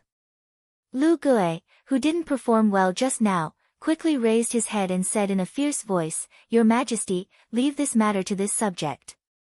I'll immediately send people to set up surveillance around the capital. I'll make sure that he's a corpse before he enters the capital. Moreover, I'll make sure that his hands and feet are done cleanly. No one will know. No one will know. Zhu Qiyu sneered. The Duke of Zhongdan has more than 200 cavalrymen by his side, and they all carry advanced firearms. Can you really eliminate all of them and not leave any trace? Ah! This. For a moment, Lu Gui didn't dare to make any guarantees. He already knew how powerful the mercenaries were. If it was just one person or a few people, it wasn't impossible to mobilize the elites of the embroidered uniform guard. But against more than 200 fully armed cavalrymen, if they wanted to deal with them, they would need to mobilize many embroidered uniform guards. Perhaps even 1,000 men wouldn't be enough. And once they mobilized more people, it would be extremely difficult to keep the news from spreading. The embroidered uniform guard had too many officials' family members serving in it. The various departments should also have people in them. To mobilize so many people without being noticed was basically an impossible task. After being choked by Dai Zong, Lu Gui lowered his head and didn't say anything. But this reminded Jining that he had thought of something. Your Majesty, the Duke of Zhongdan isn't easy to deal with. If we don't hit him, we'll have to bear a great risk. But that doesn't mean that we can't touch the others. When Zhu Qiyu heard the first part of Jin Ying's words, his face showed displeasure. But when he heard the latter part, his spirit was lifted. He knew that this highly regarded head eunuch must have thought of something. Oh, tell me about it. Although we can't directly touch the Duke of Zhongdan, we can use other people to probe his thoughts. This way, we can indirectly obtain some results. After all, the Duke of Zhongdan is Lord Yang Rong's youngest son. In the capital, he has close connections to all sorts of people. For example, he has 10 some older brothers and sisters. No. This action is too obvious. Zhu Qiyu didn't even wait for Jining to finish speaking and immediately refused. Yang Qindong had older brothers and sisters in the capital, but touching them was no different from touching Yang Qindong. More importantly, this person could sacrifice his family. Baiming would not only gain nothing, but would also easily offend him. Jining understood the emperor's meaning. Even though he had been interrupted, he didn't show any displeasure. On the contrary, he smiled and said, "Just as your Majesty says, we truly can't use these family members. It's too obvious. But there are some people who aren't close to him, so we can use them to make a fuss. At the very least, we can test his bottom line." Without any intention of making Dai Zong wait, he gave a name. This time, Zhu Qiyu didn't immediately refuse. Instead, he fell into deep thought. Then, he turned his gaze to Lu Gui, a questioning look on his face. His previous performance had already been very bad. He was afraid that he had incurred the emperor's displeasure. Now that he finally had a chance to perform, how could Lu Gui miss it? He nodded and said, "This person is fine. He was originally a member of the Brocade Guard. It's too easy to find fault with him. But his father is the current court." Knowing what Lu Gui was afraid of, Zhu Qiyu decisively shook his head. "It's fine. Didn't you say that the Brocade Guard doesn't need to ask for a reason when arresting people? Don't you need to look at the other party's status? Since that's the case, just do it according to the old rules." Understood. Lu Gui was naturally a smart person to be able to reach his position. He nodded and said, "Rest assured, Your Majesty. This subject will definitely handle this matter beautifully." Finally, there was a countermeasure. Zhu Qiyu's expression relaxed a lot. No matter what, Yang Qindong had returned to the capital of Baiming. The initiative was in his hands. He should be worried about the other party, not himself. He also wanted to use this time to take a good look at the thoughts of these officials. He also wanted to know who to put in important positions in the future and who to push to the side and be completely marginalized. Gao Sheng, Baihu of the Brocade Guard, was the trusted aide of the Brocade Guard's town supervisor, Hu Changning. Relying on his relationship with the Hu clan, Gao Sheng was like a fish in water in the Brocade Guard. His relationship with his colleagues had always been good. This was only relative. Everyone knew that the family rules of the brocade guard were extremely strict. One moment, everyone could be drinking together, hugging each other's neck, and calling each other brothers. The next moment, the two of them would fight to the death. Although he knew of this rule, Gao Xing never thought that he would have such a day. Putting aside the fact that he had a big tree to rely on, the Hu clan had never lacked money thanks to the Duke of Loyalty. Often, the Tianwai Trading Company would send people to send them money and things. He also benefited from this. He did not lack money, and his lack of greed made his position extremely high. There would not be anything that could be used against him in the outside world. However, when Gao Sheng, who believed that he was honest and had never done anything wrong, stepped into the brocade guard's main gate one morning, he saw 4 fierce-looking men surrounding him. His intuition told him that things were not good. As he shouted out his identity, he thought about how to get out of the gate and find another way. However, how could the embroidered uniform guards not think of this? Before Gao Xing could put his thoughts into action, the embroidered uniform guards surrounded him and pressed him to the ground without any explanation. Then, a black cloth was placed over his head and he was taken to the embroidered uniform guards' imperial prison. 4 hours later, at noon, when the streets of the capital were still bustling with activity, a group of embroidered uniform guards wearing flying fish robes, black gauze hats, imperial belts, and wielding embroidered spring sabers could be seen aggressively traversing the streets. This lineup caused many commoners and even some officials to hurriedly make way for them. This was the brocade guard. They did not need any evidence to arrest people. Sometimes, even when killing people, they did not need to follow so many rules. They really did not know who had offended them this time. Which family was going to suffer this time?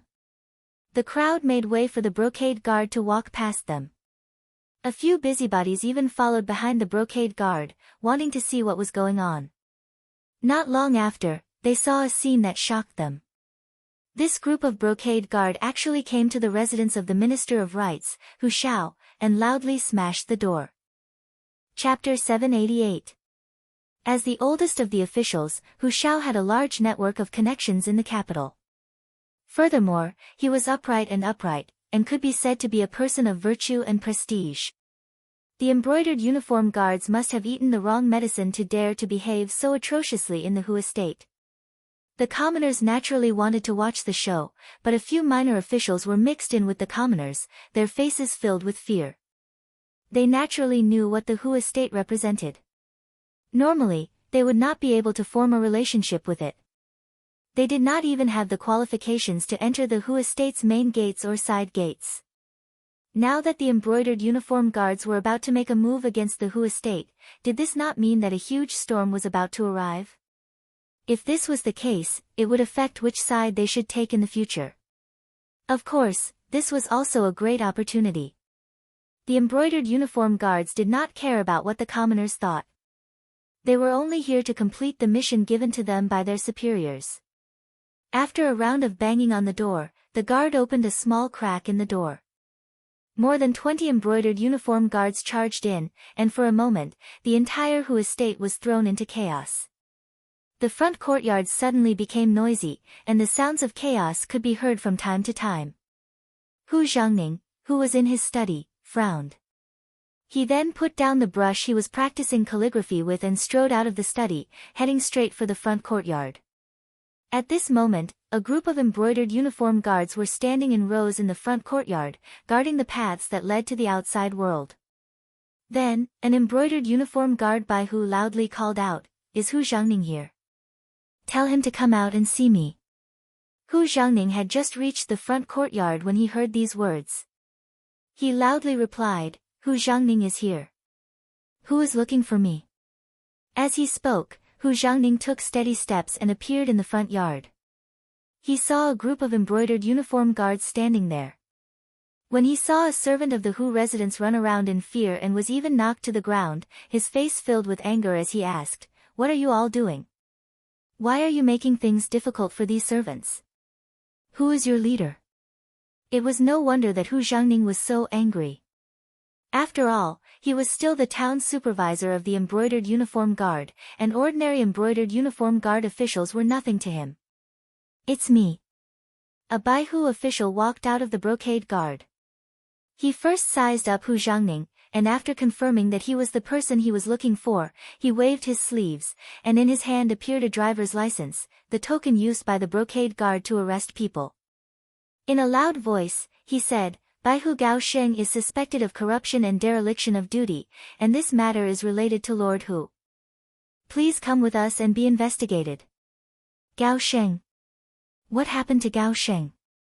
In a moment of anxiety, Hu Jiangning could not help but blurt out. I don't know what happened to him. Even if I did, I wouldn't tell you. Now, Lord Hu, please come with us. The official looked coldly at Hu Jiangning, a trace of contempt and disdain in his eyes. The Hu clan truly was a prosperous clan, and its connections were deeply rooted in the capital. Even the emperor could meet them whenever he wanted. If it was an ordinary official, they naturally wouldn't dare to be disrespectful to the Hu family, but this didn't include the embroidered uniform guards. What kind of people were the embroidered uniform guards? They were the largest organization independent of the imperial court. They only took orders from the emperor. If they wanted someone to die in the middle of the night, they wouldn't wait until 5. How could such an organization place Hu Jiangning in their eyes? Moreover, based on this official's analysis, very few people who were targeted by the embroidered uniform guards would be able to return to their positions. Even if they were lucky, they would still be skinned alive. There were far too many people who couldn't even return to their positions. Even if he offended them now, they probably wouldn't have the ability to retaliate against him. Not only had Gao Sheng been arrested, he had even sold him out, and he had also been charged with corruption and dereliction of duty. After hearing this, Hu Jiangning immediately understood what was going on. He had clearly been implicated by his son-in-law this time. He still remembered that his father had told him yesterday that he had to keep a low profile and that the people in the estate shouldn't casually leave unless there was an important matter. However, he had only instructed the servants in the estate and had forgotten to tell his trusted aide, Gao Sheng. He had forgotten to tell him to find a random reason to not go to the government office. This had allowed the other party to grab hold of his weakness. I was too careless. Hu Jiangning inwardly sighed and slowly raised his head. Fine, I'll go with you. That would be for the best. The official still puffed out his chest and had an expression that said that this was how it should be. Hu Jiangning didn't care about this official's arrogant attitude.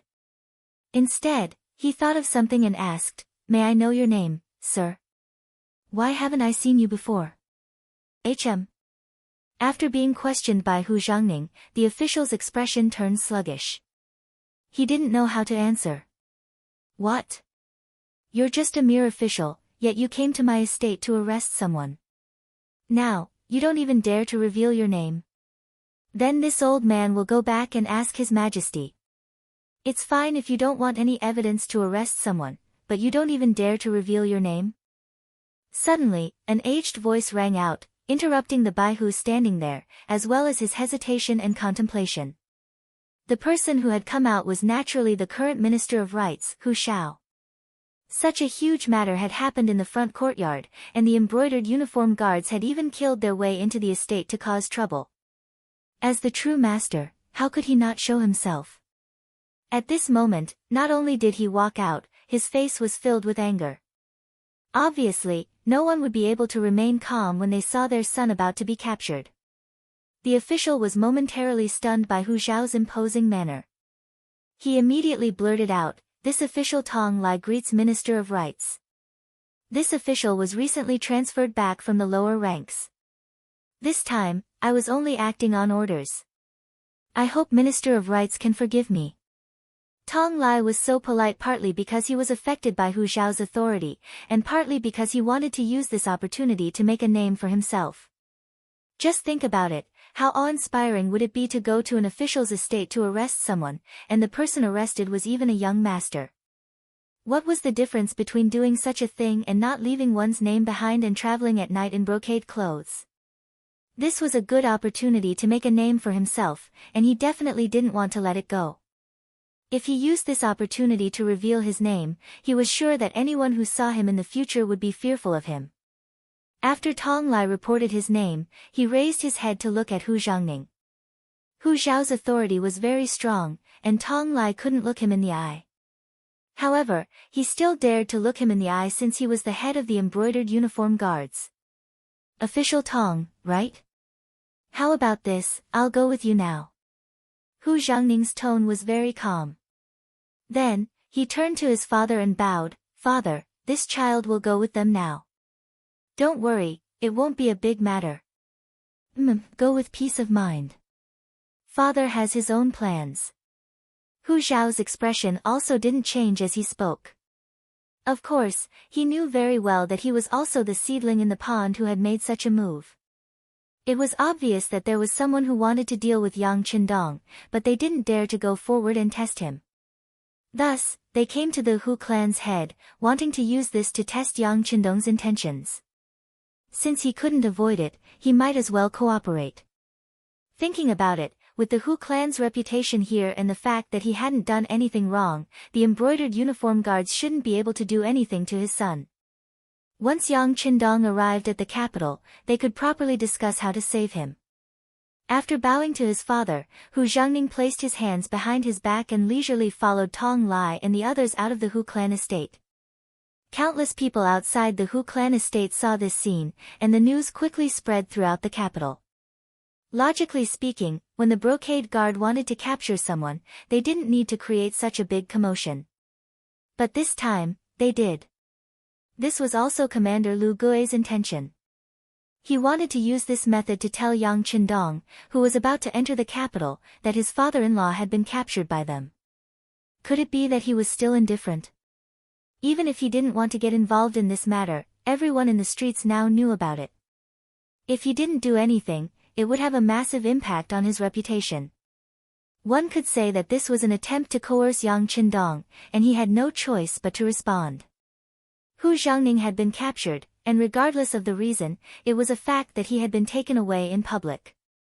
As a result, the entire capital was shrouded in an extremely uneasy mood. Even after 3 days had passed, the emperor still had not summoned any of his important officials to discuss how to deal with the Duke of Loyalty. From this, it could be seen that the emperor already had a plan. And this was the truth. Hu Zhangning's capture had been a ploy by the enemy, and now it was up to Yang Qindong to deal with it. After all, he had more than 200 black cavalry with him. Although they were all nimble brothers, even if the men could endure it, the horses couldn't. Moreover, their equipment was heavier than that of ordinary cavalry, so they could only make stops along the way. By the time they passed Jiong Pass and finally reached the foot of the capital, half a month had passed. In the distance, they could already see the lofty walls. Yang Qindong took in a deep breath. After more than a year, he was finally back at the foot of the capital, and he felt rather emotional. After all, his status was completely different from before, and the strength he displayed was also on a completely different level. Beta Persei excitedly asked, "Young master, should we enter the city first or go straight to the Yang clan manor?" Yang Si and Yang Lu were still in the Yang clan manor, and they had been extremely close to each other. Now that they were about to reunite, their joy was naturally indescribable. "Let's return to the manor first." Yang Qindong had a faint smile on his face. It had been a long time since he had seen his two madams, and he had missed them greatly. He had left them here for more than a year, so he felt rather guilty. Since he had returned and had even taken the risk to come back, he naturally had to take his two madams with him. If not for this, he wouldn't have needed to personally return and make the various factions so nervous. The cavalry changed directions. Instead of entering the capital through the western gate, they circled around the city walls and headed for the Yang clan manor 15 li south of the city. Chapter 789. It was noon in the snowy Yangjia village. Smoke rose from the chimneys, and from afar, it looked like a paradise on earth. Ever since Yang Qindong left the Yangjia village more than a year ago, this place had been under military management. Yang Lu led a platoon of cold vanguard to ensure the safety of this place. Their muskets were loaded, and they were ready for battle at any moment. This string had been stretched taut for more than a year. Fortunately, Yang Qindong had won many battles outside. Good news came one after another, which further stabilized the position of this place. Ordinary rascals did not dare to come here to make trouble, so they passed by without any mishaps. But all this tranquility was broken today. When more than 200 black cavalry soldiers came from afar, causing the ground to tremble, the entire Yangjia village became extremely tense.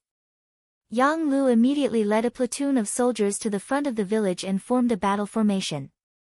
No matter who it was, they would have to pay a heavy price to get close. It was no wonder that Yang Lu and the others were so nervous. A few days ago, news had come that the young master's father-in-law had been captured by the Imperial Secret Service and had not been released. This seemed to be a signal that Baiming was about to make a move, and they could not help but be nervous. But although his face was dark, the leader of the platoon, Yang Lu, was not afraid. This was because he knew that outside the village, around him, Xiao Feng was leading a platoon of cold vanguard soldiers to ambush him. If someone really wanted to harm the Yangjia village, he would appear with his army. The other two platoons of cold vanguard soldiers nearby would also come from all directions and attack together. Speaking of which, the Yangjia village did not have so many soldiers. In the past, Xiao Feng was only a company commander. However, not long ago, 6th Young Master had personally sent a telegram to appoint Xiao Feng as the regiment commander. Not only had he appointed him as the regiment commander, he had also sent him many cold vanguard soldiers who had excellent results in their training. They were all elite soldiers who wielded the 95 style. With the existence of this regiment of thousands of people, Yang Lu was confident in facing all enemies. The caravan was getting closer and closer. They had already slowed down. He couldn't see the identity of the person from afar, but Yang Lu thought that the enemy must have known that the Yang village was heavily guarded, so they wanted to test the waters carefully. The cavalry was indeed probing, but they were not probing the reaction speed and combat strength of Yang Qindong and the others, but they were constantly observing the surrounding situation. This was also the intention of Yang Qindong himself. This group of horses was the 200-odd black cavalry led by Yang Qindong.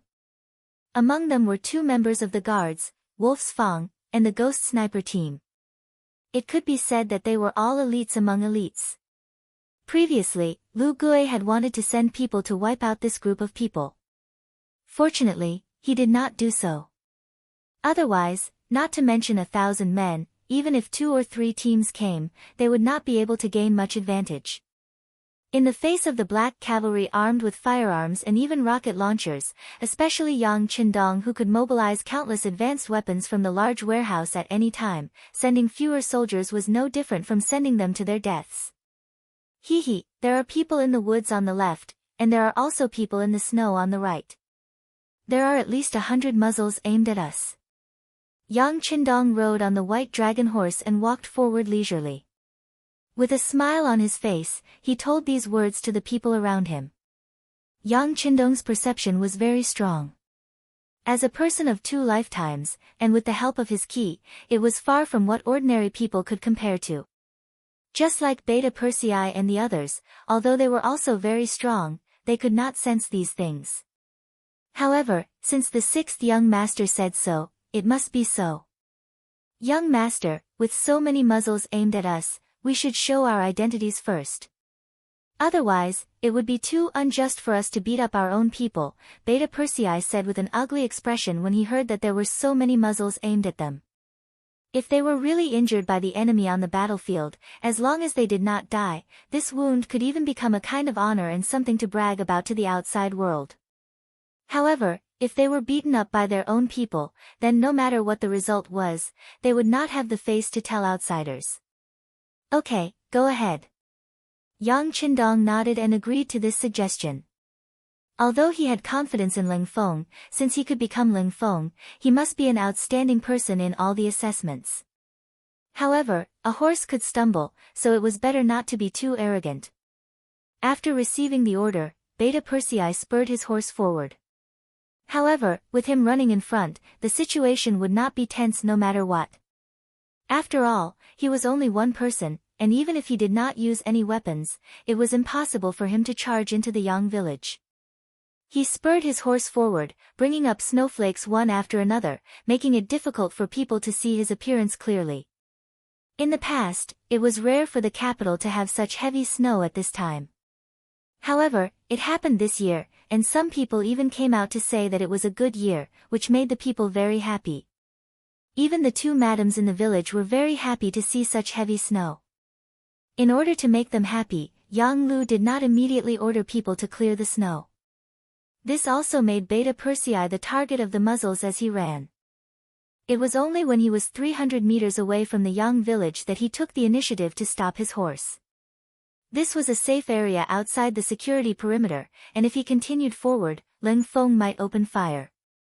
Beta Persei's warhorse had just stopped when Yang Lu's shout came from the opposite side. "Who are you? Report your identity and put down your weapons." "Ha, but Yang Lu, I'm your second brother, ha ha ha." The heroic and loud voice pierced through the air and reverberated in the air. This roar was like a heavy hammer that smashed into the heart of Yang Lu, who was holding a self-made loudspeaker and shouting. He was very familiar with this voice, especially that naturally loud voice, which was unique to Beta Persei.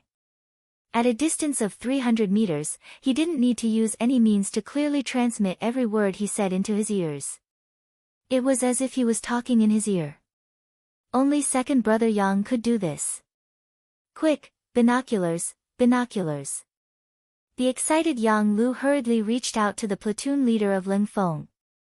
Logically speaking, at a distance of 300 meters, as long as he looked carefully, he should be able to see clearly without any obstacles. However, Yang Lu could not wait any longer to confirm his thoughts. The binoculars were finally in his hands. From afar, Beta Persei's grinning face was clearly visible. At this time, Yang Lu did not care about battlefield discipline at all. He suddenly changed from his original lying position to a standing position, then waved his big hands and shouted, "Big brother Beta Persei, big brother Beta Persei, I'm Yang Lu, I'm Yang Lu." "Ha ha ha, I knew it was you." Beta Persei laughed as he rode his horse. This time, no one had any intention of shooting at him. There was only one person coming. Yang Lu was jumping and shouting excitedly on the other side. It was obvious that he was an acquaintance. At a distance of 300 meters, the warhorse charged in front of him. Beta Persei jumped off his horse and landed beside Yang Lu. He then punched the other party's shoulder. "Ha, long time no see. How are you?" Beta Persei used a lot of strength in this punch. Even though Yang Lu's body was not bad, he still took 2 steps back before he could stand firm. Then, he pretended to be in pain and said, "Ouch, it hurts, it hurts." "Big brother Beta Persei, your strength has increased again." "Of course, ha, don't you see who I'm with?" Beta Persei was grinning when he suddenly thought of something. His expression changed and he said, "Oh, the young master is behind me. Look at me, I only want to catch up with you. Quick, send the signal to all the soldiers to put down their guns, turn off the safety, and don't point the muzzles at anyone." In Beta Persei's heart, the young master's safety was always the top priority. Even if it was a reunion between brothers, he would still put it aside first. Yang Lu was also shocked by this sentence. He knew that the 6th young master had returned to the capital, but in his opinion, Beta Persei should be the vanguard. There should still be some time before the young master returns. He never thought that the young master would be behind him. He was so excited that he hurriedly said to the soldier beside him, "Quick, raise the flag and pass down Big Brother Beta Persei's order." The token was spread in the wind and the news spread in all directions. The order was quickly given and the soldiers of the Cold Vanguard Battalion who were lying in ambush were all extremely excited. The 6th young master was back. He was a god in their hearts and countless people wanted to see the 6th young master again. Now that the opportunity had finally appeared, everyone was inexplicably excited. Xiao Feng, who had just been promoted to regiment commander, was also excited. Back then, he was left in the capital by the 6th young master to watch over the safety of the place. It was impossible to say that he did not have any thoughts. But someone had to do it. Not all soldiers had to rush to the front line. Now that the telegram had finally arrived, he was directly promoted from a company commander to a regiment commander. This was the greatest reward that Yang Qindong had given him for his efforts. Now that he knew that the sixth young master had returned, he was of course even more excited and agitated, but this did not go to his head. In his excitement, he gave orders to his subordinates.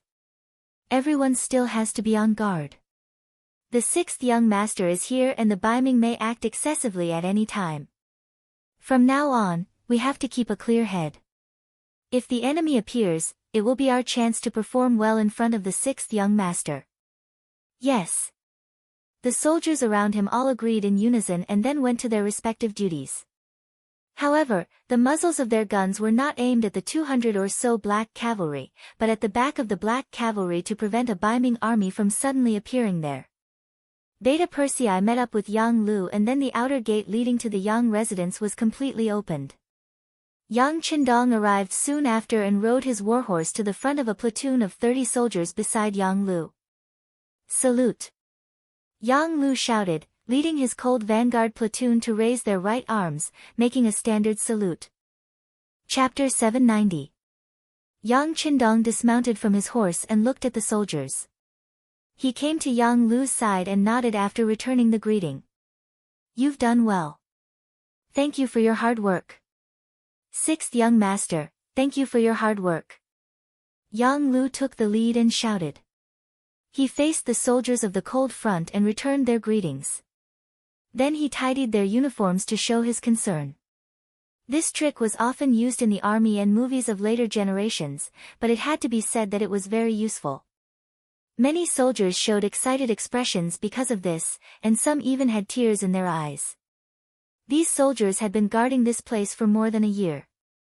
They were tense every day. It was indeed very hard. Yang Qindong comforted them and encouraged them in this way. After greeting a platoon of soldiers, Yang Qindong got back on his horse and went straight to the Yang Manor. The mood and atmosphere in the Yang Manor were a little tense. First Madame Hu Yan's father was captured by the embroidered uniform guards. Then, there was the sound of a large number of cavalry approaching the manor. Inside the manor, Qiao Yin and Lady Xiang became nervous. At this moment, they had temporarily forgotten that Yang Qindong was returning to the manor. They were worried. What if it was the Northern Ming army outside? Could those 30 or so soldiers really stop it? What if they couldn't stop them? First Madame Hu Yan was not here. Qiao Yin had been in charge of everything here for more than a year. As a maid who had grown up with Yang Qindong, Qiao Yin had a gentle personality, but she also had a strong side. 3 daggers suddenly appeared in his hand. He kept one for himself and gave one each to Madame Xue and Yang Duo, who were beside him. Take it. If everything goes well, this thing will come in handy. In short, we must not fall into the hands of the Baiming army. Seeing Qiao Yin, who had always been well-behaved and docile, suddenly take out a dagger, this sharp contrast caused Lady Xiang and Yang Duo to be stunned. However, after considering that if the Northern Ming army really attacked, they were afraid that if they were captured, their lives would be worse than death. The 2 women only hesitated for a moment before taking the dagger. Their attitude was extremely resolute, but when they really held the dagger in their hands, one could still see their nervousness and fear. After all, they were just weak girls. If they really wanted to kill themselves with this thing, it would require a lot of courage. Suicide was not something that could be done easily. When it came down to it, how many people couldn't do it? Qiao Yin also knew that this kind of preparation was not enough. Perhaps she didn't have confidence in herself, or perhaps she didn't have confidence in others. In short, she didn't relax because of this. She looked at Jiang Ping, who was standing 3 meters in front of the door and said, "You've seen it. If none of us can do it later, we'll have to trouble you." "I understand, second madam." Jiang Ping nodded. As Tai Qingyi's former assistant, she was left behind by Yang Qindong in the Yang Manor to protect the safety of the 2 madams. She knew very well what would happen if something really happened. Perhaps death would be a relief for the madams. Xiao Yi nodded at Jiang Ping, as if to express her gratitude. Then she looked at Lady Xiang and Yang Shui and said, "Don't worry. If something happens to us today, our husband will definitely avenge us." The inner courtyard had already prepared for the worst. In the outer courtyard's Yang Academy, the second dean, Wang Si, was standing in the field of the study, full of righteous indignation as he cheered all the students on. The Yang Academy, as the school that Yang Qindong had founded, had high hopes for, and had produced many talents. They were all cadres and important roles in the various departments in Qiqian City, and one of their qualifications was that they were the first batch of students to graduate from the Yang Academy. As a student who had also graduated from the first batch, Wang Si didn't know where his former classmates had gone, but his intuition told him that these people would definitely be put in important positions. The more he came into contact with Yang Shui, the more profound this feeling became. Yang Shui, it wasn't an exaggeration to say that it was broad and profound, and even unfathomable. The knowledge learned here involved all kinds of problems, such as astronomy, geography, physics, mathematics, management, medicine, manufacturing, science, and so on. Even philosophy and the study of life were sometimes discussed. It was far from the way of Confucius and Mencius like the old masters of the great Ming dynasty. They were full of benevolence, righteousness, and morality, and articles on the study of the saints, but in reality, when it came to the real governance of the world, the help they could provide was very limited. It was precisely because he understood Yang Qindong's characteristics and strength that Wang Si was unable to extricate himself from it. Moreover, because of his background, he bravely took over the position of the second dean. In the end, while learning, it was also equivalent to helping Yang Qindong manage and nurture more talents. After 2 years of development, the reputation of the Yang Academy had already spread far and wide, and 2 batches of students had also graduated. However, Wang Si remembered Yang Qindong's teachings when he left, and kept all of these people, not letting a single one of them go. This wasn't because he cherished talent. Although these people did play a role in the development of the Yang Academy, he did this for their own good. This was because he knew that those who had learned Yang Shui were in fact not suitable to establish themselves in the great Ming dynasty, where Confucius and Mencius were everywhere. Their thinking was completely different, and if he let these people into society, they would only cause trouble and bring trouble to themselves. He didn't want to see these graduates, who had learned a wealth of knowledge with great difficulty, be erased by this ruthless society, or even bring disaster upon themselves. Thus, Wang Si kept these people. Fortunately, the wealth that Yang Qindong had allocated to the academy had always been very rich, so it wasn't a problem to feed these people. And because of the existence of these people, the Yang Academy had also developed more and more. Every year, when they recruited new students, they would carefully select them, but every year, there would still be 100 students left. Until now, the total number of students and teachers who had stayed behind after graduation in the Yang Academy had already reached 400. Wang Si had also become the dean in name, and the real test had really come. First, it was his grandfather who summoned him and warned him to be careful.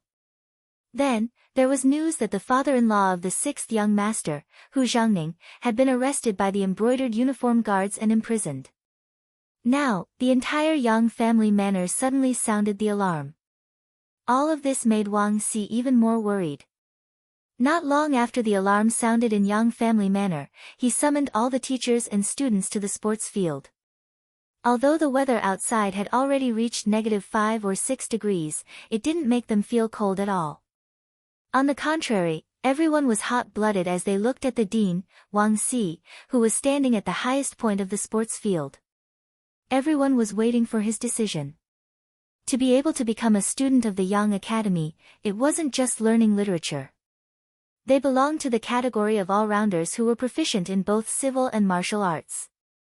This was especially true for the students who had graduated before. Individually, they already had the skills of a B-class soldier. Compared to A-class soldiers like Leng Feng, they were naturally weaker, but compared to the ordinary soldiers of the great Ming dynasty, their physical fitness was already better. After all, they ate well, wore warm clothes, and had no worries, so they could use all their strength during training. There were even these students in the shooting class, and some of them even had good shooting results. With 5 bullets, they could get an excellent score of 45 points. Most of them also got a passing score of 38 points. At this time, they were all holding long swords or broadswords, as if they were ready to rush to the enemy and fight face to face. Even a few women standing in the crowd were also clenching the long swords in their hands, looking unwilling to admit defeat. Among them, there was a very beautiful figure. She came very early and was already a celebrity in the Yang Academy. She also became a teacher of Japanese, the Princess Junko. Yang Qindong left here more than a year ago, but she was left behind. Even the guard captain, Xiaolin, had already left. Junko, who was all alone, quickly became a member of the Yang Academy. With the 6th young master gone, Junko couldn't go in and out of the inner courtyard of the Yang village like before.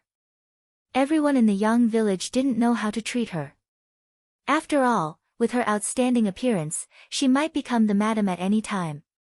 Fortunately, she knew what to do. Although she was young, she didn't stay in the Japanese Empire's palace for nothing. Although she was young, her mind was already mature. During Yang Qindong's absence, she behaved very well. Unless it was a major festival, she would never enter the inner courtyard of the Yang village to greet the 2 madams. As her heart sank, Princess Junko felt more and more that the things taught in the Yang Academy were profound and broad. She tried to absorb this rich knowledge and imagined that one day when she could return to China, she could pass it on and make her own contribution to the strengthening of the Japanese Empire. But the sudden danger interrupted her plan. Baiming was going to attack the Yang village. Didn't they have to worry about the loyal duke who led the powerful mercenaries? Were they crazy? From Junko's point of view, this possibility shouldn't exist. Even if the Yang village was in danger, it shouldn't be at this time. At least, before Yang Qindong appeared, there shouldn't be any hidden danger. She wanted to tell these thoughts to Dean Wangxi, but when she saw that he was passionately working for everyone at the moment, as if he would rush out at any time to fight the Baiming army, she knew that it was useless to say anything at this moment. Chapter 791. Wangxi was still performing, but his eyes were always paying attention to the movements outside the academy. As soon as there was a gunshot outside, he would rush out with the 400 people and apply what he had learned in actual combat. For this, he felt his whole body was excited, but then this excitement came to an abrupt end because of Yang Lu's sudden appearance. Dean Wang, it's all a misunderstanding. It's not an enemy, but the 6th young master is back. What? The Duke of Loyalty is back? Wangxi only hesitated for a moment, then shouted in surprise. Yes, the young master is now in the inner courtyard. He should come to see you in a while. You just need to be prepared. Yang Lu smiled and nodded. He just came to deliver the news. Since the news had arrived, of course, he would not stay here. It was not easy for the young master to come back. He should show his face in front of him and show off. Yang Lu had left, and the Yang Academy was also in an uproar. Then, Wangxi's shout came out. Hurry, clean up immediately. Let's welcome the dean in our best state. Everyone hurriedly shouted after hearing the order. Junko was the same, but her cheeks were already red. Perhaps only she knew what was in her heart. Yang village's inner courtyard. Yang Si was guarding here with his people. The safety of the gun had been opened, and it looked like he was going to shoot at any time. But when Yang Qindong suddenly appeared in front of him, everything changed. Yang Si, who was not prepared at all, could only laugh foolishly. It was not until the slightly towering figure came in front of him and patted him on the shoulder that he habitually stood at attention and said, "Greetings, young master." "Hello, you've worked hard." Yang Qindong said with emotion, then laughed and said, "Wait a while, I'll take care of things and drink with you." "Okay, I'll wait for the young master's call at any time." Yang Si was very excited. Since the young master had returned, the Yangjia village would be safe.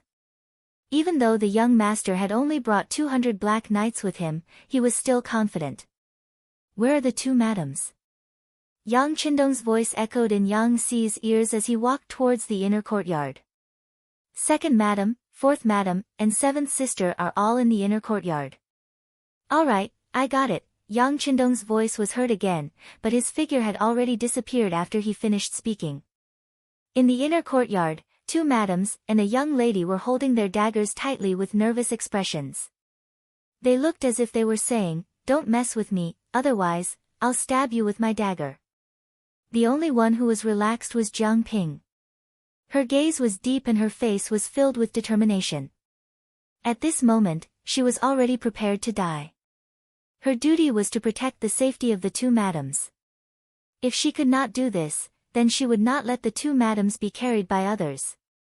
She would first help the two madams complete their original destiny, then she would fight the enemy to the last drop of blood, and then go to the ground to accompany the two madams. This was her destiny. 2 years ago, when she and her sister Tai Jie appeared in the Yang Academy, their destiny was already set. Jiang Ping had already prepared for this day.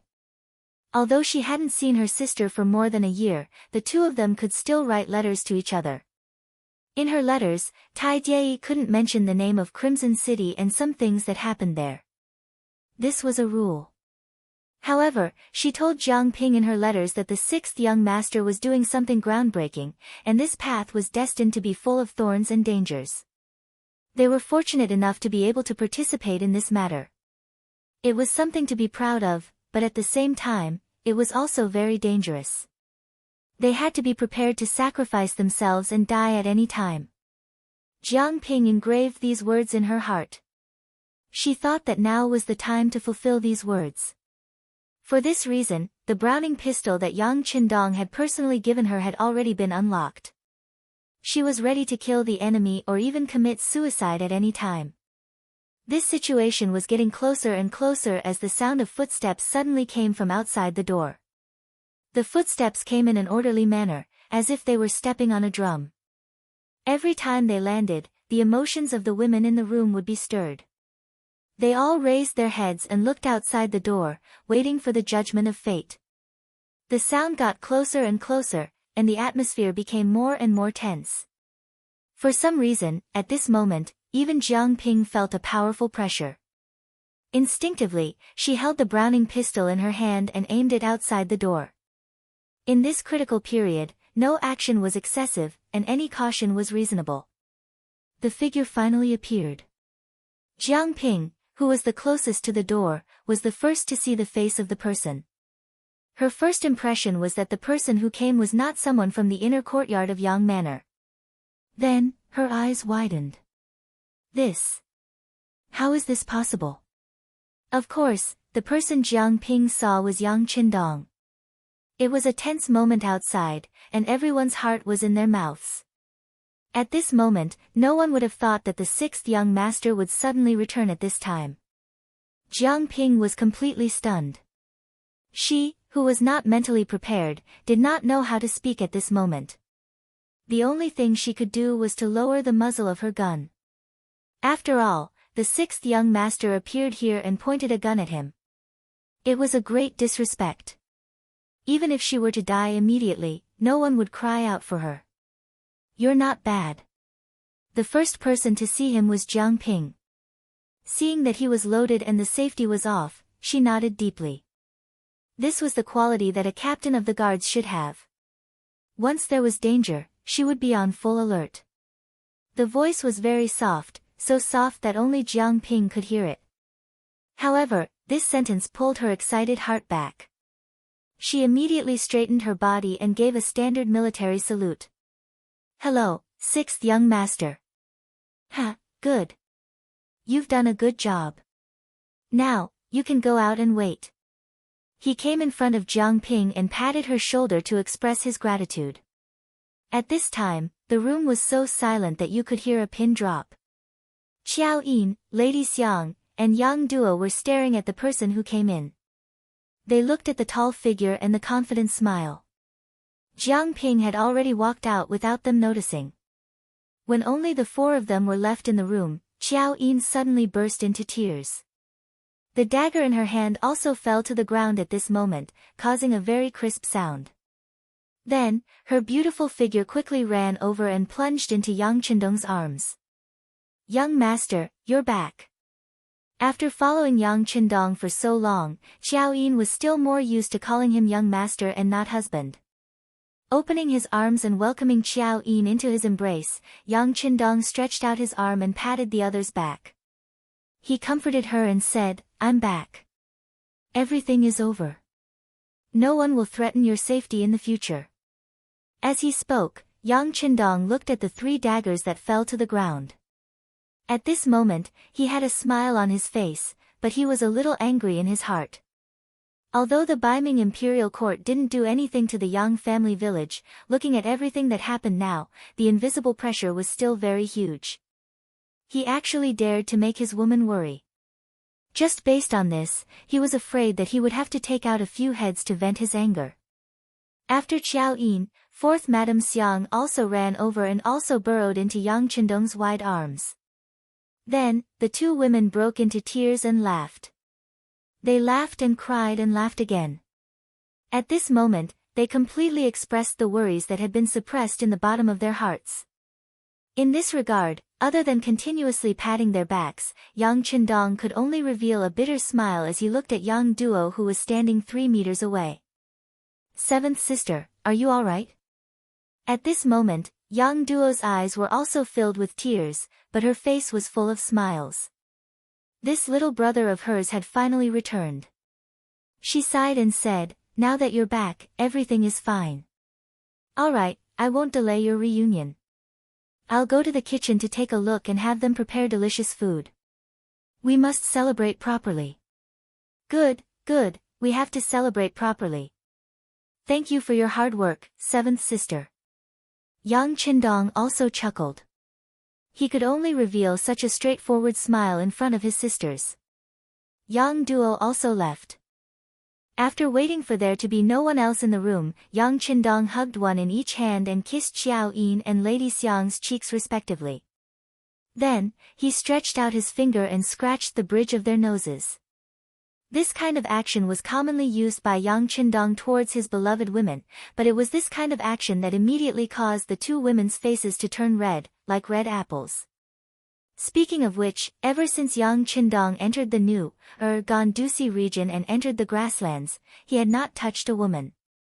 Now that the soft fragrance was in his arms, it was impossible for him not to feel anything.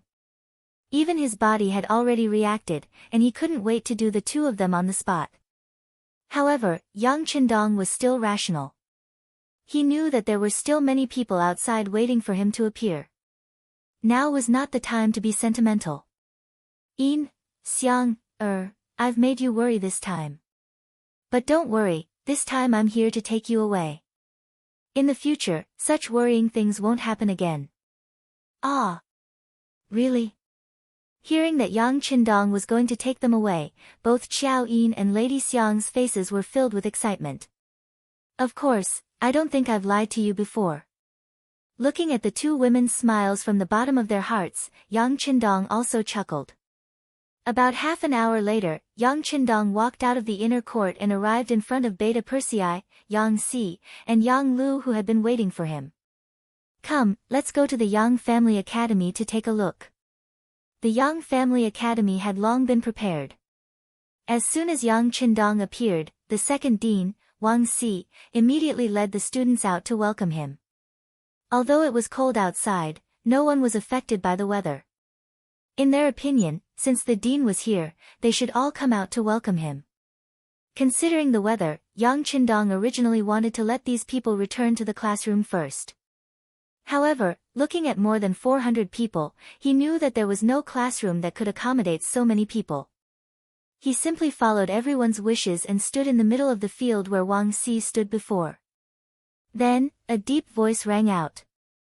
Chapter 792. Good, you all did well. As soon as they met, Yang Chendong praised everyone's performance. I've heard that you all thought there was an enemy invasion and were even prepared to fight in close combat. This courage is very good, and it fully shows your loyalty to the academy. After receiving Yang Chendong's affirmation and praise, everyone's face was filled with excitement. But Yang Qindong was still praising everyone a moment ago, but then his tone changed and his face became much more serious. But what you did was wrong. Huh? Ah. These words were somewhat contradictory, and everyone was confused. Even the second dean, Wang Si, couldn't wrap his head around it for a while. But before they could figure out what was going on, Yang Qindong continued, what you did was a bit inappropriate, and the mistake was in your position. You are not ordinary soldiers. You are students of the Yang faction. You are even teachers. We are the most precious treasures. If anything happens to any one of you, I will feel heartache for a long time. If all 400 of you fight together against the enemy, you will not be able to avoid life and death. Won't I die of heartache then? Are you willing to see my heart shatter into pieces? Ha, ha. The students and teachers who laughed at Yang Qindong's analogy finally understood the dean's words, and they all burst out laughing. Junko in the crowd was also laughing, but it was a different kind of laughter. It was a kind of laughter, as if she was blaming Yang Qindong for making such a joke at a time like this. As if he knew what she was thinking, Yang Qindong's eyes swept across the crowd, and deliberately stayed on Junko for a while. It was this short pause that made Junko quickly lower her head. She didn't know why, but when faced with Yang Qindong's eyes, she found that her heart was beating fast like a deer. Well, maybe some of you think I'm joking, but I want to explain that this is not a joke, but a true thought from the heart. Speaking of which, the first batch of students is already very small. Have you not thought of asking where they went? Ha, I can tell you now. They have all gone to develop their own learning. Some of them are already in high positions, making great contributions, and have become the existence that everyone admires. Of course, you don't have to be envious, because it will soon be your turn. In the near future, you will go out alone and develop the Yang family. What I want to do is to create a good environment for you. As for the opportunity, are you confident that you can seize it? Yes. The answer was the excited voices of the students. Ha, let's have dinner tonight. Let's have a good talk, as a farewell dinner. When you go out in the future, I hope that one day, you can proudly pat your chest and tell everyone that you were once the students of the Yang Family Academy. Yang Qindong's excited voice was still echoing in the air above the academy. The students below looked at him seriously and excitedly, as if they saw their own limitless future, and saw the great moment when they used their knowledge to change their fate. In the academy, Yang Qindong stayed for more than 2 hours. During this time, he listened to Wang Si's report on the work of the academy. However, from beginning to end, Yang Qindong didn't comment on anything, and just kept nodding. All this fell into Wang Si's eyes.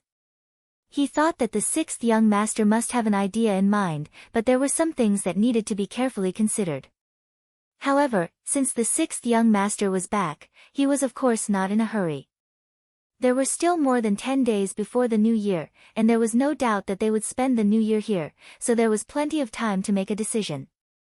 That night, the Yang family village became a lively sea. The chefs all cooked their best dishes, just to express a kind of welcome for the 6th young master's return. In contrast, the imperial palace of Baiming, 15 li away, was silent. The embroidered uniform guards, who had always kept a close eye on the Yang manor, received the news as soon as Yang Qindong returned to the manor. Then, this news was sent to the acting sect master, Zhu Qiyu. Finally back. I want to see if you have made any progress after not seeing you for nearly 2 years. After taking a look at the report, he put it aside. Zhu Qiyu also closed his eyes because of this. Hu Zhangning had already been arrested and put in prison. Although he hadn't been tortured because of the other party's identity, the arrest itself was a kind of attitude. Now, they just had to wait and see how Yang Qindong would break out of this situation. Would he resist forcefully, lower his head and admit defeat, or would he arrange for someone to break the prison? At the thought of breaking the prison, Zhu Qiyu couldn't sit still. He slowly opened his eyes and looked at Jining, who was standing beside him, and asked, the security of the prison. Of course, Jining knew what Zhu Qiyu was asking about. Without waiting for him to finish, he answered, Your Majesty, please don't worry. The embroidered uniform guards have a large number of people lying in ambush there. Unless you don't come, you will be walking right into the trap. Hearing that there was already an arrangement there, Zhu Qiyu nodded in satisfaction. He closed his eyes again and sank into deep thought. To be honest, among the Ming dynasty emperors, whether it was Zhu Qizhen or Zhu Qiyu, they were not incapable rulers. They had even worked hard to strengthen the Ming dynasty.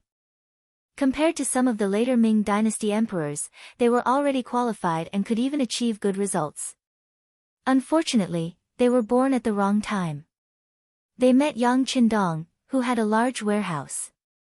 This meant that their dream of strengthening the Ming dynasty could not be realized. Now, what they needed to see was how long they could hold on. Or, in the end, whether the Ming dynasty would disappear silently or be defeated fiercely under resistance. Yang Qindong had long since made up his mind about this matter. The Ming dynasty was made up of Han people as the foundation. The Han people in the world were one family. Based on this, unless it was necessary, Yang Qindong did not want and would not take the initiative to use force against the Ming dynasty. Of course, if someone provoked him, it would be a different story. For example, after the meal, in a secret room in the inner manor, Yang Qindong met with Yang San, the director of the security bureau, and Xiao Feng, the commander of the Cold Front, who was stationed in the capital of Baiming. The first person Yang Qindong met was Xiao Feng. This person was part of the first batch of veterans to follow Yang Qindong. Back in Jianing Prefecture, he had been trained as the first echelon commander of the Cold Front. With his seniority and ability, he should have become the commander long ago. In fact, it would not be a problem for him to take another step forward. Unfortunately, the situation in the capital of Baiming was too complicated. Yang Qindong did not want to reveal too much of his strength here. He did not want to attract the vigilance and dissatisfaction of the Baiming imperial court. As a result, although Xiao Feng was senior, he did not have the opportunity to lead more soldiers. This time, if not for the fact that Yang Qindong wanted to return to Baiming and had enough strength to protect himself, it would have been difficult for Xiao Feng to become the commander. Commander Xiao, are you familiar with the situation in the army? How are their qualities? Are you able to obey orders? If you have any problems, you can tell me. If you can't solve it, this young master will solve it for you. Since he wanted to put military power in Xiao Feng's hands, Yang Qindong naturally had to fully support him. Thank you, sixth young master, for your concern. The quality of the soldiers is very high, and everyone is very obedient. There won't be any problems, Xiao Feng said with satisfaction. In order to ensure the safety of the sixth young master, Crimson City had sent over many outstanding soldiers of the Cold Front. Perhaps because they knew that one of the orders was to ensure the safety of the sixth young master, all of them were extremely excited and obedient. They were afraid that if they were careless and got into trouble, they would be sent back to Crimson City. If that happened, it would be very difficult for them to stand out in the future. Using this advantage, Xiao Feng quickly established his own authority and took control of a group of Cold Front. Very good. Since you have control of the army, you must always have a string in your heart. This time, we might not need you at all, but once we do, you must fight fiercely and bring out your strength, understand? Yes, please rest assured, sixth young master. Our Cold Vanguard unit is always waiting for the military order. Once there is a battle, we will definitely do our best. We will definitely not tarnish the reputation of the Cold Vanguard unit. Xiao Feng's face was full of confidence as he spoke as if he was giving a military order. After Xiao Feng left, the second and last person to enter the secret room was the Security Bureau's director, Yang San. The matter in Crimson City had already come to an end. The young father and son, as well as the Security Bureau's director, Qin Shuquan, had been taken down. All that was left was to rectify the work style. Yang Qindong had not arranged for him to interfere in the later stages of the matter, so he would naturally protect silent. This time, the sixth young master was returning to Baiming for the new year. This was an extremely important matter. As the head of the security bureau, he naturally had to be there personally to make arrangements. Only then could he be at ease. Yang San had returned with an even more important matter to do, and that was to apologize to Yang Qindong. He had to give an explanation for the misuse of Qin Shuquan, which had led to the incident in Crimson City. After entering the secret room, Yang San knelt on the ground. This head of the security bureau, who had always appeared deep and unfathomable in front of everyone, was now kneeling before Yang Qindong. No matter what Yang San's identity was, he was first and foremost a servant of the Yang clan. Just based on this kneeling was nothing. Yang Qindong had no intention of letting Yang San get up immediately. Instead, he drank his tea while listening to Yang San's report. Chapter 793. Yang San knelt there and recounted everything that happened to Yang Taizhu in Crimson City, including how Yang Taizhu was executed on the spot after the trial and how Yang Shan, the Minister of Foreign Affairs, was removed from his post and sentenced to 20 years in prison. Yang Qindong had already seen the telegram and was well aware of the situation. Yang Qindong didn't have the slightest bit of pity for the fate of Yang Xia and his son. He had already given them enough benefits and a golden path was laid out in front of them. However, some people just didn't want to reach out and grab it. They weren't satisfied and wanted to take the risk. They couldn't blame others for their fate. This was especially true for Yang Shan. He was not valued in the southern Ming Empire and was even ostracized. In the end, he was sent to the northern Ming Empire as an emissary. This was originally a very difficult mission to complete. If not for Yang Qindong's help, even if he could return from the northern Ming Empire to the southern Ming Empire, it was likely that his superior, the Minister of Rights, Lu De, would not give him any good results.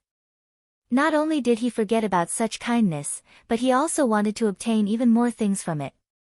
If Yu Mian hadn't told Yang Qindong all of this, he really didn't dare to imagine what would happen to Crimson City in the long run. Would there be a day when the palace would fall? Once the three madams fell into the enemy's hands, even if Yang Qindong wanted to do something, he would have to hold back. When he thought of how terrible the situation would become, Yang Qindong wanted nothing more than to kill Yang Shan. But in the end, Crimson City's Legal Affairs Committee sentenced him to 20 years in prison. Yang Qindong, who advocated the rule of law, naturally wouldn't say anything. If even he didn't respect the law, how could others respect it? Yang Qindong threw the matter of the Yang father and son to the side. He was more concerned about the military. He couldn't believe that the military didn't know anything about such a huge incident. Although the truth was that a battalion commander and 3 company commanders had been roped in by the Yang family, Yang Qindong still felt that something was amiss when the matter only involved such low-ranking officials. This time, he called Yang San over with the intention of questioning him face to face. Tell me, this incident shouldn't only involve a battalion commander and 3 company commanders, right? Did Ling Song and Gao Xiong not know anything about it beforehand? Yang Qindong's voice was calm, but the question he asked was very serious. One could imagine that if Yang San had a problem with someone, a slight twitch of his mouth would probably cause an unacceptable situation. The problem was that in front of Yang Qindong, even if Yang San had selfish motives, he wouldn't dare to show it. The appearance of the CIA was already a threat to the Security Bureau. It was believed that in the future, any important information would not be monopolized by the Security Bureau. It would have to go through the CIA's review. This made Yang San even more careful when he spoke. Young master, Commander Gao Xiong hasn't been on the island recently. I heard that some yellow-haired people and unknown ships suddenly appeared at sea. Now, the Navy's main target is those people. As for the army, Commander Ling Song might have noticed something. Yang San was very careful with his words. Yang Qindong couldn't help but frown slightly. He knew very well what Yang San's words meant. When it came to a high-ranking official like Ling Song, one had to be very careful with their words. And, what do you mean by noticed something? Tell me in detail. Yang Qindong put down his teacup and listened attentively. Yes. Young master, according to our investigation, Yang Taizhu had a close relationship with Commander Ling Song for a period of time. However, for some reason, the relationship between the two sides suddenly became cold. Afterwards, We also suspected that Yang Taizhu wanted to bribe Division Commander Leng. For this reason, we did a special investigation. Later, we found that there was no economic relationship between the two sides. It was all because Division Commander Leng Song heard about the establishment of the First Army. If he wanted to be the army commander, he needed more people to support him. The reason he was on good terms with Yang Taizhu was to express his goodwill to Minister Yang Shan. However, it was precisely because of his actions at that time that some people in the army made the wrong judgment. This led to the fact that the battalion commander and 3 company commanders were on good terms with Yang Taizhu and were ultimately bought over. As he spoke, Yang San carefully observed the changes in Yang Qindong's expression. Yang San knew that although it had been found that Leng Song was not involved in this matter, the two sides were, after all, so close. Could it be that he had already discovered the problem with Yang Taizhu during that incident? However, considering that he still needed department head Yang Shan to speak for him in the future, he pretended not to see it. Although this was an analysis, there was still a high possibility that it was true. If it wasn't for the fact that the Security Bureau only had suspicions and had no evidence, they would have really taken action. Although a division commander had a high position and power, if he was really involved, the Security Bureau would not be lenient when they took him down. Yang Qindong listened attentively. These were things that were not mentioned in the previous telegram. After all, what was said in the telegram had to be verified, and such guesses and assumptions would not be written in it. Otherwise, once the news was leaked, wouldn't it hurt some people's hearts and cause some unnecessary chaos? He digested what Yang San said in his heart. He knew that it was true that the Security Bureau did not have evidence, but such guesses were very likely to exist. If he were in Leng Song's position, would he make the same choice? Sigh, it's all because of fame and fortune. After sighing in his heart, Yang Qindong let out such a sigh after a long time. When they first followed Yang Qindong, everyone was thinking about how to make their lives better. Slowly, as Yang Xia continued to grow, this kind of thinking had undergone a substantial change. It turned into wanting to do something big together, and then it evolved into the current struggle for power and profit. This might be a common problem after becoming powerful, but Yang Qindong really didn't want the brothers who followed him from the beginning to fall behind because of this. He thought that one day, when he became successful and famous, those brothers who followed him from the beginning would still be able to stand by his side. That would be a matter of great merit and virtue. Give him another chance. Thinking like this in his heart, Yang Qindong decided to let this matter go. Even saints would make mistakes. But there was only one chance. If Leng Song didn't seize it and continued to make mistakes, then he really couldn't be blamed. Yang Qindong suddenly said this, and Yang San immediately understood the meaning behind it. He nodded and said, "Yes, I will send a telegram to Director Che Chao. There's no need to send people to keep an eye on Division Commander Leng. You still have to keep an eye on him. Not only Leng Song, as long as any official in Crimson City feels that there's something wrong with him, you can send people to keep an eye on him. This is one of the responsibilities of your Security Bureau."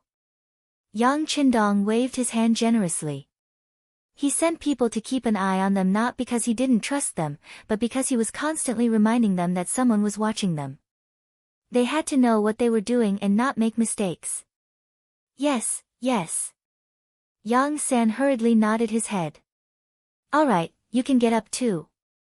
Yang Qindong saw that Yang San had also knelt for a while.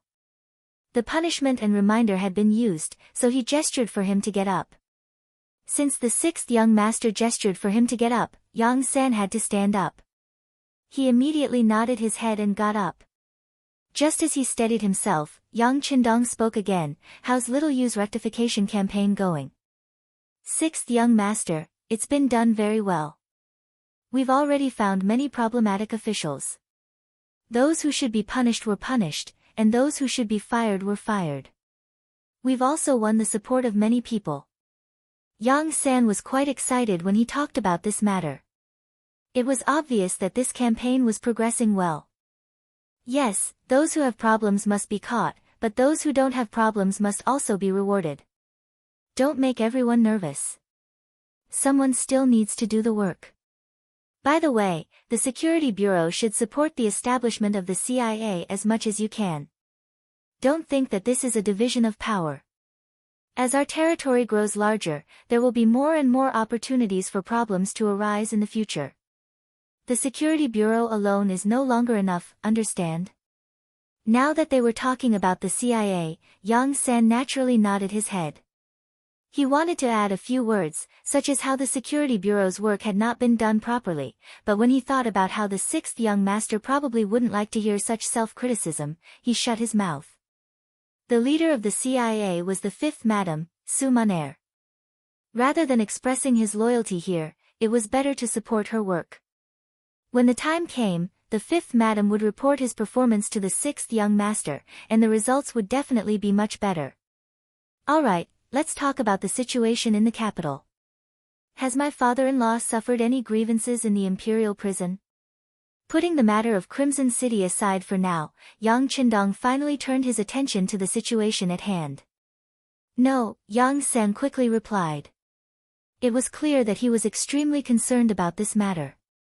We have people on duty in the imperial prison. Lord who hasn't been punished. It's clear that the other party doesn't really want to punish him. They just want to test him. Yang Qindong nodded his head approvingly. Instead of arresting Hu Zhengning earlier or later, they had waited for the news that he was about to enter the capital before arresting him. This was an extremely obvious signal. From this, it could be seen that his arrival had scratched Zhu Qiyu's itch. Zhu Qiyu wanted to arrest Hu Zhengning, but he was also worried that he wouldn't be able to bear the consequences. Yang Qindong could see through all of this.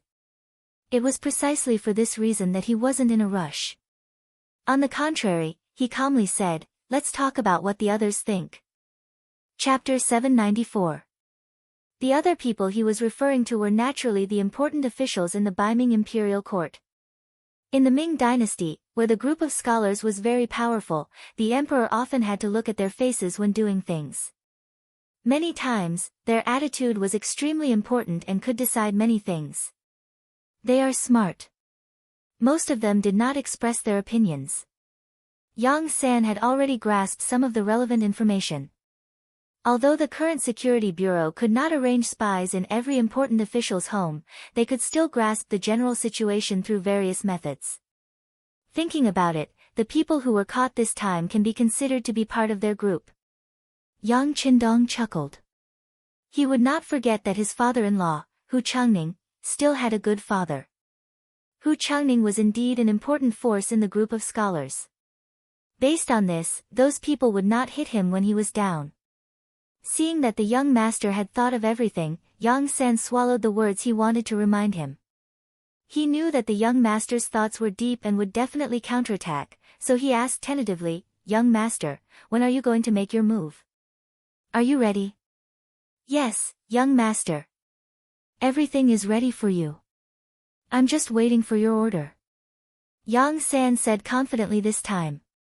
Very good. Yang Qindong was satisfied with Yang San's performance. When he was on his way, he had received the news of Hu Changning's arrest from the Security Bureau. Since the other party had already made their move, how could he not be prepared? Were they trying to test him? Then he would give a response, so that it would not be too boring for one person to perform a one-man show. Wait for my news. This time, we will play with them. Yang Qindong's face revealed a slightly mocking smile. As soon as the news of his return spread out, Dai Zongma summoned the 7 important officials under him for a meeting. This matter was first passed to the ears of the Security Bureau through Su Yozhen's mouth, and then it was passed to the ears of the Security Bureau.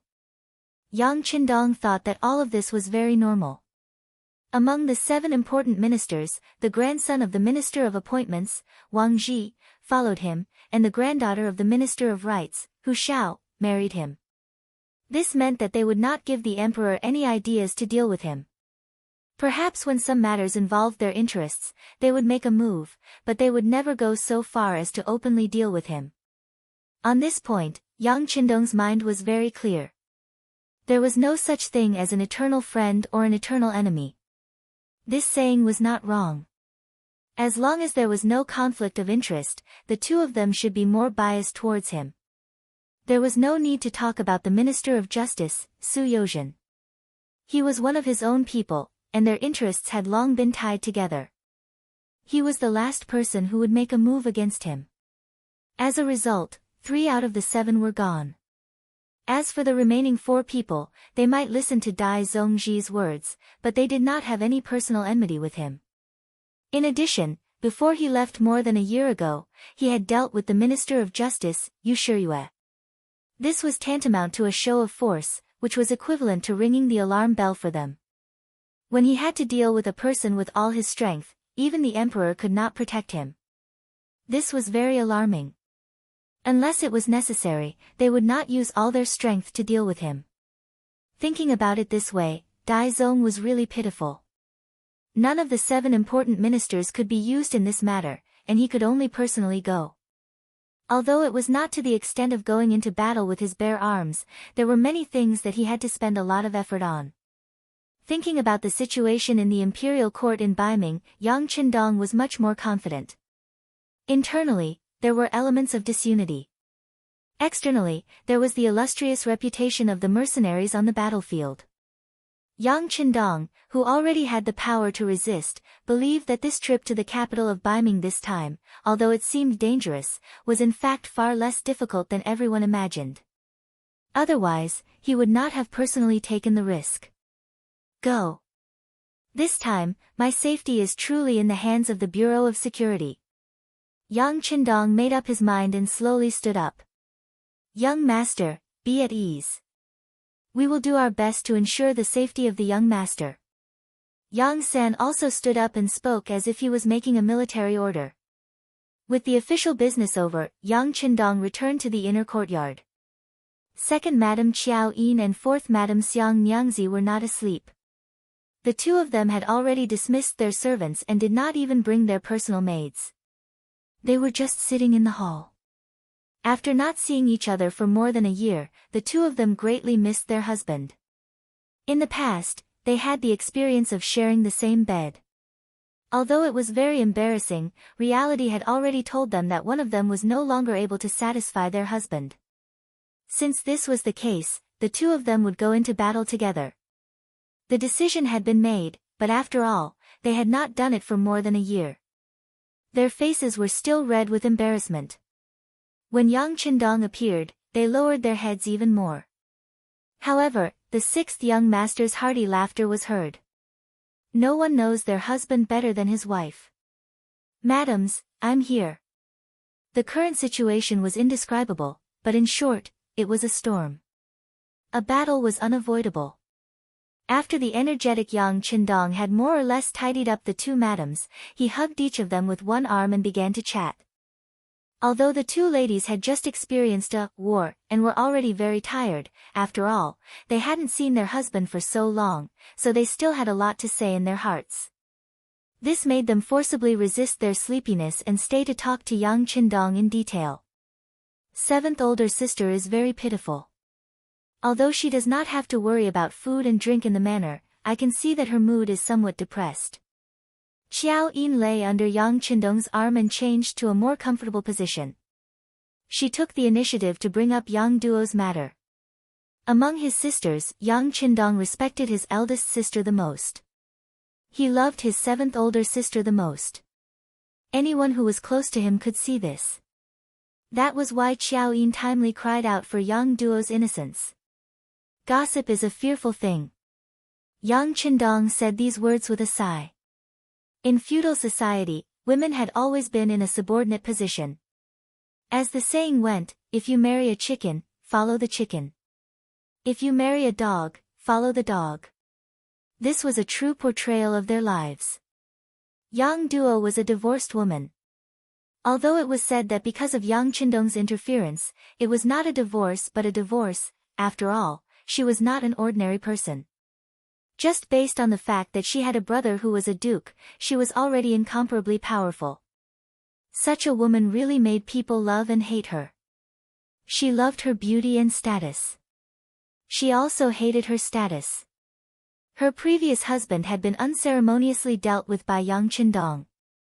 If he married young Duo and was in a bad mood one day, wouldn't the Duke of Loyal and Daring deal with them the same way he dealt with her previous husband? It was almost impossible for a divorced woman to become the first wife of a man. However, you still want to marry the Duke of Loyal and Daring's older sister as a concubine? Are you really tired of living? Under these conditions and circumstances, no one had come to propose marriage even though they had been divorced for more than 2 years. It looked like young Duo was really going to become an old lady and be alone for the rest of her life. As Yang Qindong's wife and the one who had followed the young master for the longest time, how could Xiao Yi not ask? How could she not be anxious?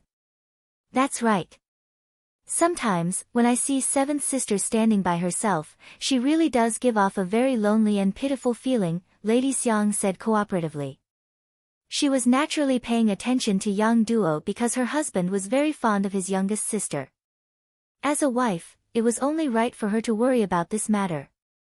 The voices of the two wives were tinged with grief, but Yang Qindong had an indifferent expression. It's fine. When I take you away this time, I'll take seventh sister with me. She'll definitely find someone she likes, something she likes to do, and a home that belongs to her.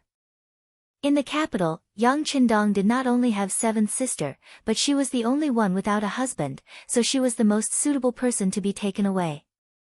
Others would not say anything, and they would only say that he was a younger brother who valued friendship, so there was no need to be polite.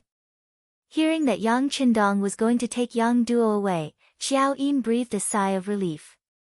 She was really worried that her husband would only take them away and leave seventh sister behind. If that was the case, she did not dare to imagine what would happen. At the very least, she would often accompany seventh sister and chat with her. But once she was gone, wouldn't seventh sister be even more lonely? With young Duo's problem solved, a new one appeared. Husband, what are you going to do about Junko?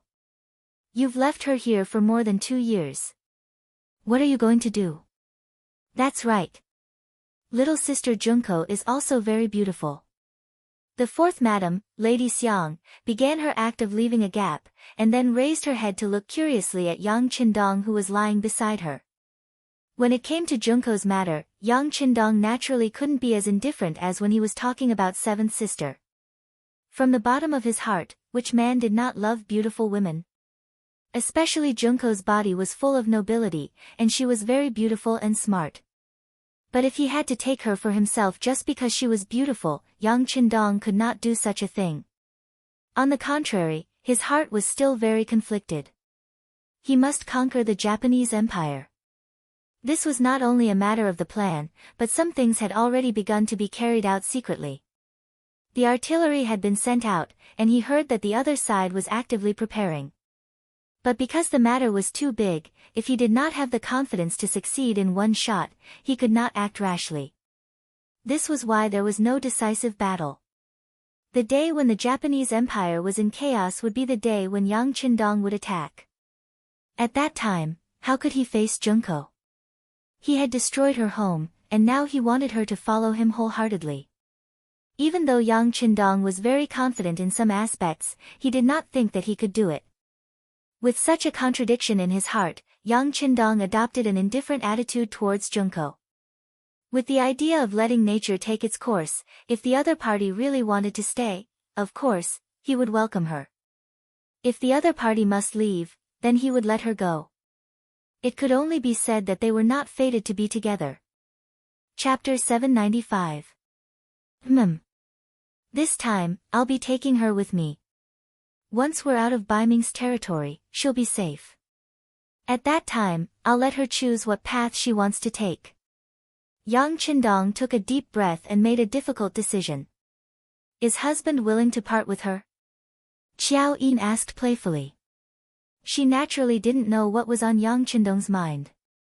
She only thought that he wouldn't be able to throw away his face, which was why he came up with such an excuse. Yang Qindong naturally wouldn't explain too much.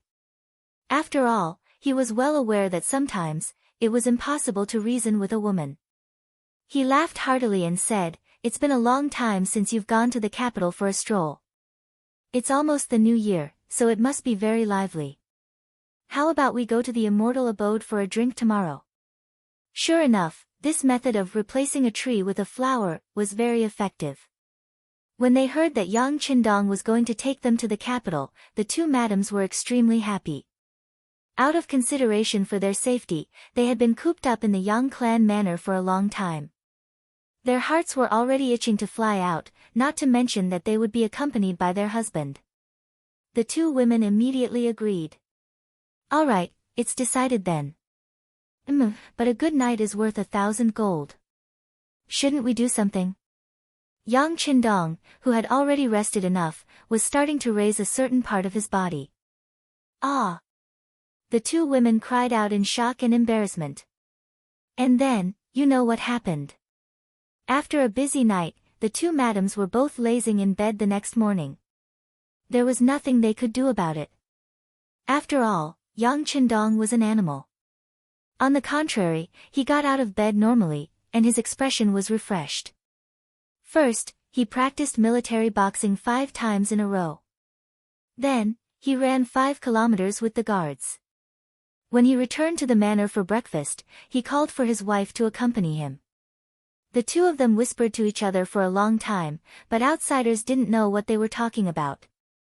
At 9 in the morning, the sun was already high in the sky. Only then did the two madams get out of bed with the help of their maids. After a simple bowl of porridge, they began to put on their disguises. Another hour passed, and when the clock struck 10:15, the two women boarded the largest carriage in the manor. Together with Yang Qindong, they set off for the capital 15 li away. Of course, this carriage was different. The first carriage with shock absorbers had followed Yang Qindong, first madam, and third madam to the southern Ming dynasty. This carriage was the latest one, and it was more luxurious than the previous one. The wheels of the carriage were not the commonly used wooden wheels, but leather wheels that seemed to have been modified from rubber. There were also many shock absorbers added. The interior of the carriage was also much larger, and there were even many thin fabrics placed in the inner layer of the carriage. This would not increase the weight of the carriage, and in case someone attacked with a bow or even a gun, it would be able to defend against arrows and bullets. The carriage left the Yang family manor, accompanied by the 2 guards and more than 100 black cavalry. Unlike yesterday, the Wolf Fang special forces and ghost shadow snipers were nowhere to be seen. Under the escort of more than 100 black cavalry, the carriage left the manor and headed straight for the Yongding gate of the capital.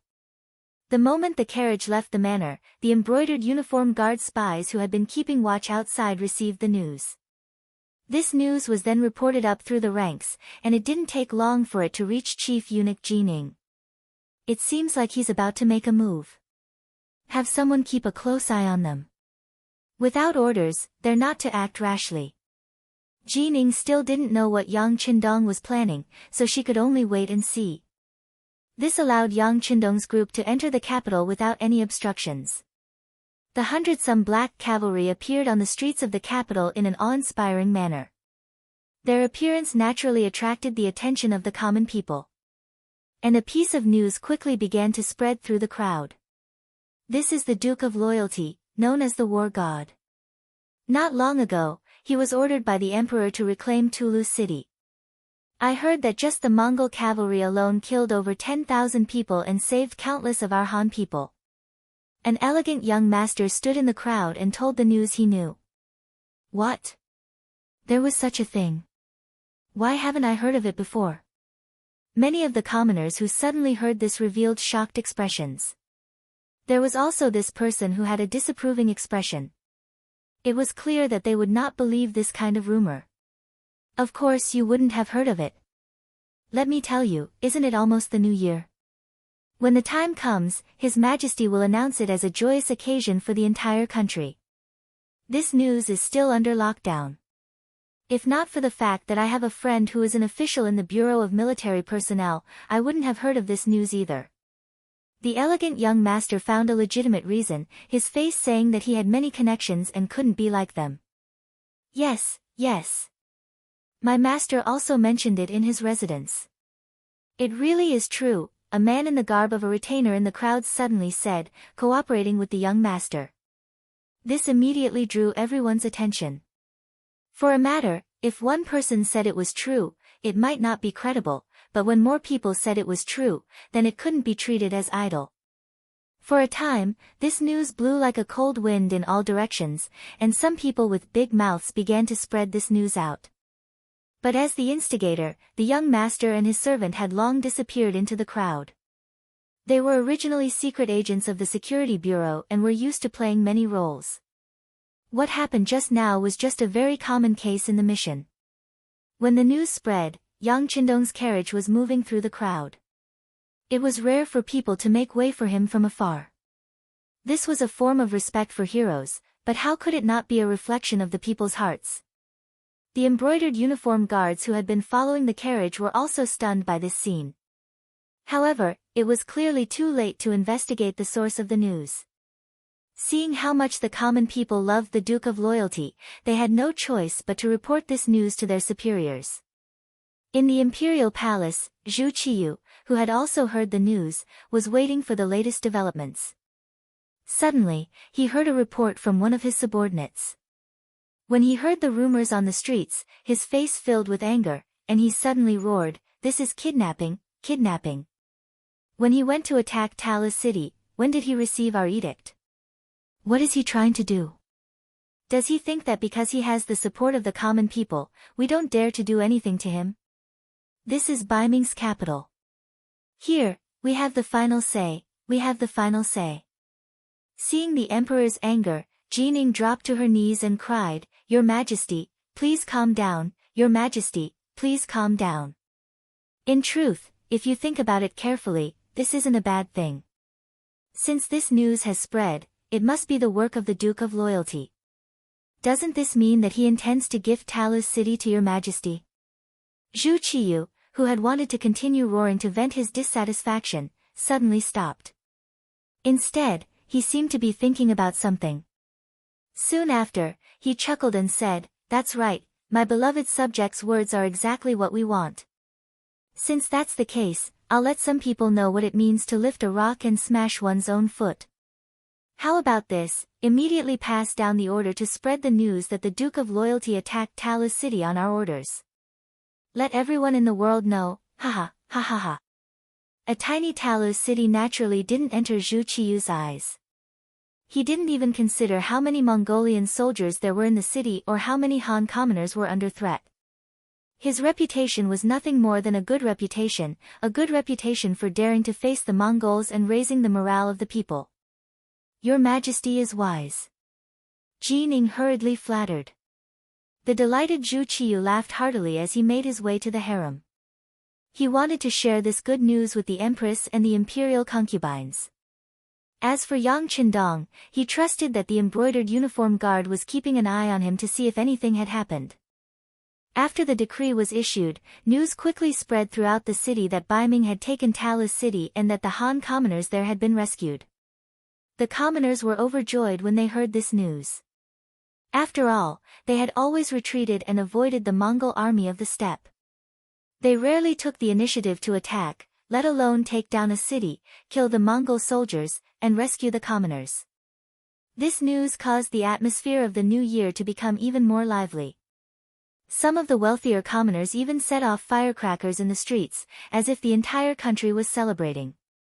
In this celebratory atmosphere, Yang Qindong's group arrived outside the immortal abode. The manager in charge of the place came out to welcome them, leading them to the best box in the immortal abode, the Sky Room 1.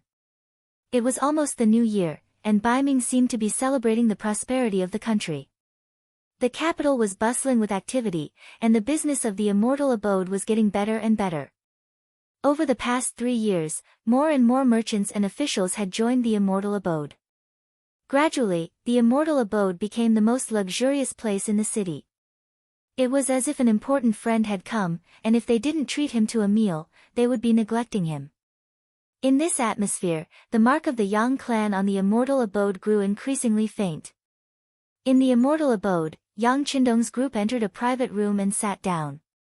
In a residence 3 streets away from the immortal abode, a vigorous youth pushed open the door and entered. When he saw the officials seated in the main hall, he dropped to his knees and said, "This lowly one, Chen Gua, pays respects to Milord." "Milord, this person is called Chen Gua." He is very clever, an embroidered uniform guard official whispered into the official's ear. The person called Milord had a rather pale complexion. Even if one looked closely, they wouldn't be able to see any beard at the corner of his mouth. With this insignia, his identity was obvious. He was most likely a eunuch. Eunuchs that the embroidered uniform guard tried to curry favor with tended to have great backgrounds. This was indeed the case. This person's surname was Jin, but his given name was incomplete. He was one of the adopted sons of Qing, the great eunuch of the ceremony bureau. The 13 Swords Shinkuan, who had tried to assassinate Yang Qindong in the south, had been sent by this person.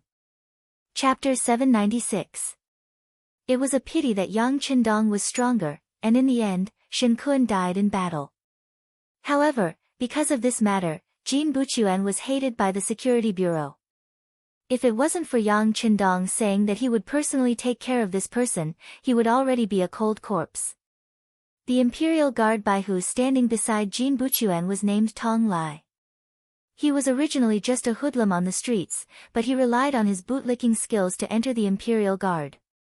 After relying on Jin Buchuan, he was able to obtain the position of Baihu. It was as if a black chicken had turned into a phoenix.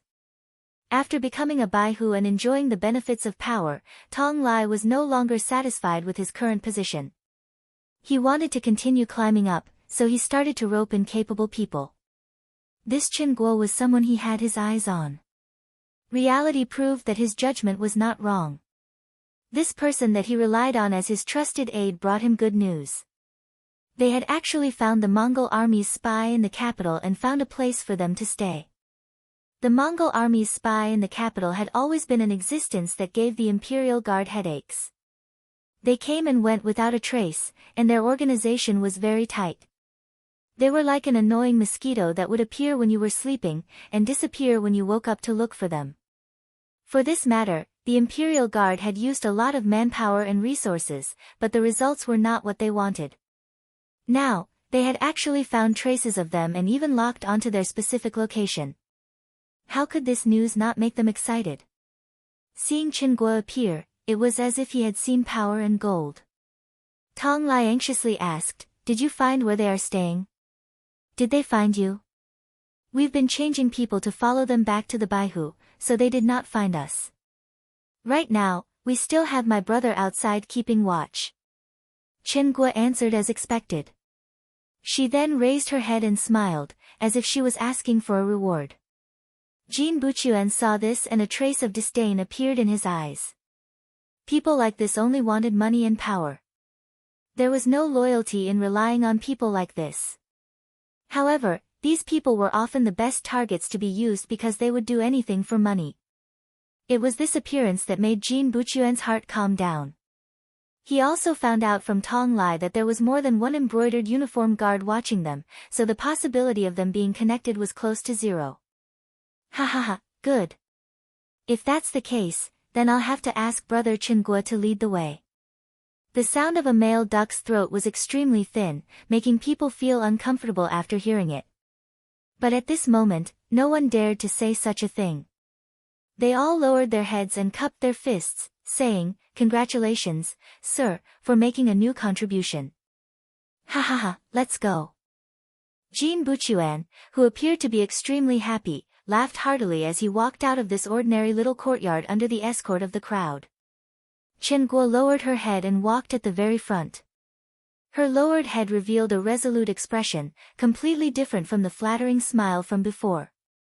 Other than himself, no one else knew about his other identity. One of the secret agents of the Security Bureau. He was one of the members who had infiltrated the embroidered uniform guard 3 years ago.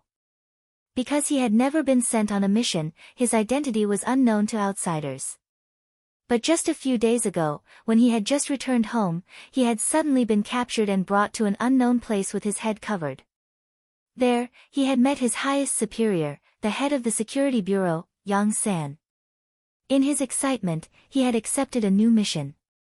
From that moment on, Chen Guo knew that his opportunity to perform a meritorious service had come. If he performed well, he might even be able to stand out among his peers and bring glory to his ancestors.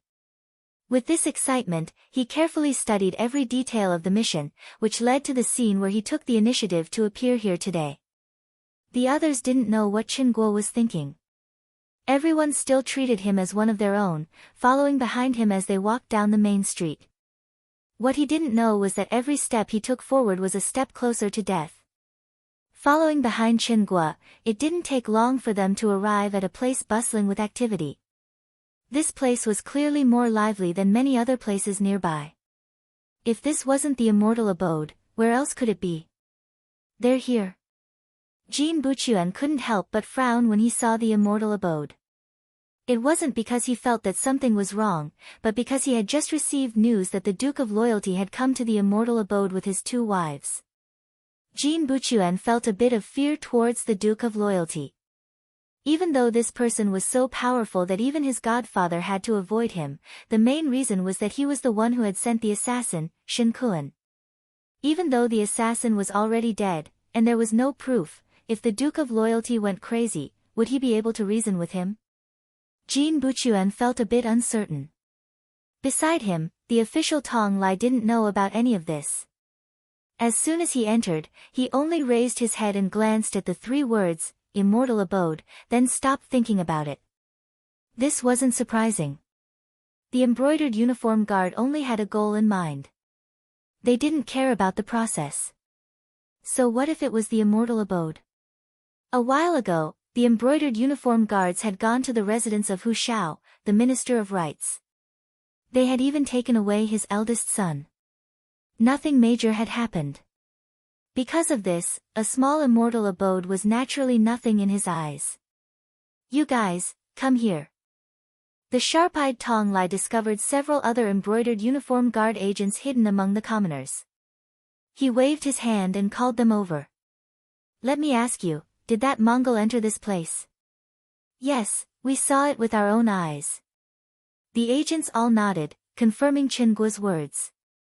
Tong Lai was also a smart person. He never placed all his trust in a single person. Now that everyone was saying the same thing, he couldn't help but believe 90% of it.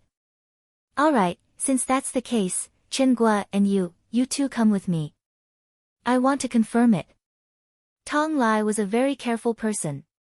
Even though Jin Buchuan was here, he wasn't afraid of the immortal abode's powerful background. However, if he didn't have conclusive evidence, he wouldn't make a move so casually. After all, there were many officials who ate here every day. Any small matter that happened here could turn into a huge matter. Jin Buchuan saw Tong Lai's cautiousness and felt extremely gratified. He really was worried that this person would charge in without a care. If that happened, not only would they fail to catch the person, they would also get themselves into trouble. Very good. Go ahead. As long as you confirm that the person we're looking for is here, even if it's the immortal abode, it doesn't matter. We can still catch the person here. If anyone dares to obstruct us, we'll punish them for the same crime. Jin Buchuan's words made Tong Lai extremely excited. This meant that he had a backer now. He hurriedly nodded. Rest assured, sir. Just wait here for my good news. Let's go. Tong Lai led Chen Guo and his other brother into the immortal abode just like that. As soon as they entered, Chen Guo flashed a membership card. Even though it was the lowest level, it was still like a pass. No one stopped them. Seeing that Chen Guo had even prepared a membership card, Tong Lai couldn't help but nod his head in approval. Then, the 3 of them directly went upstairs. Coincidentally, as soon as the 3 of them reached the 2nd floor, they saw a figure appear in front of them. Then, that figure gradually disappeared into the distance, heading straight for the 3rd floor of the immortal abode. That's the person we were watching before. This time, Chen Guo didn't need to say anything. The other person took the initiative to speak. In fact, even without him saying anything, Tong Lai also noticed that the person was wearing a Han Chinese robe. However, underneath the robe was a pair of Mongol felt boots. This kind of felt boots had become a symbol of the Mongol people, and a very obvious one at that. Of course, this wasn't much. The most important thing was the way this person walked. He didn't walk like an ordinary Han Chinese, but rather like a crab walking sideways. Normally, a person could disguise themselves and change their appearance. However, the way they walked was something that had been ingrained for many years. It wasn't something that could be changed just because one wanted to. It was precisely because of this that Tong Lai recognized this person's identity. Putting aside whether or not he was a spy, he was definitely a Mongol. Sir, he went to the 3rd floor. With this membership card in my hand, I can't go up to the 3rd floor. If I don't do it properly, I'll attract trouble. Chen Guo looked at the card in her hand with a mournful expression, then shook her head. No matter. Tong Lai didn't seem to mind at all. Chen Guo, immediately go and inform Sir that I've already locked onto the Mongol spy. Sir, please come and apprehend him. Without a membership card, they could only force their way in. With Tong Lai's strength, it might be a bit troublesome, but with Jin Buchuan, there wasn't much of a problem. Behind him was Chief Steward Jin Ning. In the capital, there was nothing that he couldn't handle. Moreover, if they really did catch the Mongol spy here, it would be a great achievement. At that time, they would be able to control the immortal abode. It would be normal for them to bleed a bit. When that time came, wouldn't he also have to bask in the glory? After receiving the order, Chen Guo turned around and went downstairs. At this point, she knew that the plan was already more than half complete. Tong Lai didn't have to wait for long. Soon, Jin Buchuan led the 8 embroidered uniform guards up to the 2nd floor. Unlike Chen Guo, he rushed up the stairs with the embroidered uniform guard token in hand. As such, he attracted quite a few of the Immortal Abode's staff members. Sir, everyone here is a guest. There shouldn't be any bad people. Is there a misunderstanding? One of the Immortal Abode's staff members said with an apologetic smile as he led 2 young men to the 2nd floor. It seemed like they were going to stop Jin Buchuan from taking action here. Chapter 797. Misunderstanding my ass. This lord discovered Mongolian spies here, and we're going to conduct a search. If you're tactful and cooperate, we can lessen your punishment. Otherwise, we'll throw you into the imperial prison and let you know that sometimes, even death is a beautiful thing. Revealing a ferocious expression, Jin Buchuan used his croaky voice to threaten the steward who followed him. Ah! This. The manager was clearly frightened. He didn't know what to say for a moment. Don't say this and that. Let me tell you, cooperate with us, or we'll arrest you right now. Alright, I'll give you a chance. Go up to the 3rd floor and invite all the guests out. Tong Lai stepped up to the manager's side and flashed the spring-embroidered blade in his hand. He looked like he really would kill at the slightest provocation. This really did scare the manager. Afraid of death, he could only nod. Fine, I'll cooperate with you. With the manager leading the way, the waiters on the 3rd floor naturally didn't dare stop them. Jin Buchuan, Tong Lai, and the others smoothly arrived on the 3rd floor. Afterwards, they began to clear out the rooms one by one. Those who could dine on the 3rd floor naturally all had the highest membership cards. Their statuses were also different from ordinary people. They were eating here, but the Immortal Abode's manager suddenly asked them to leave first. Of course, they were all extremely dissatisfied.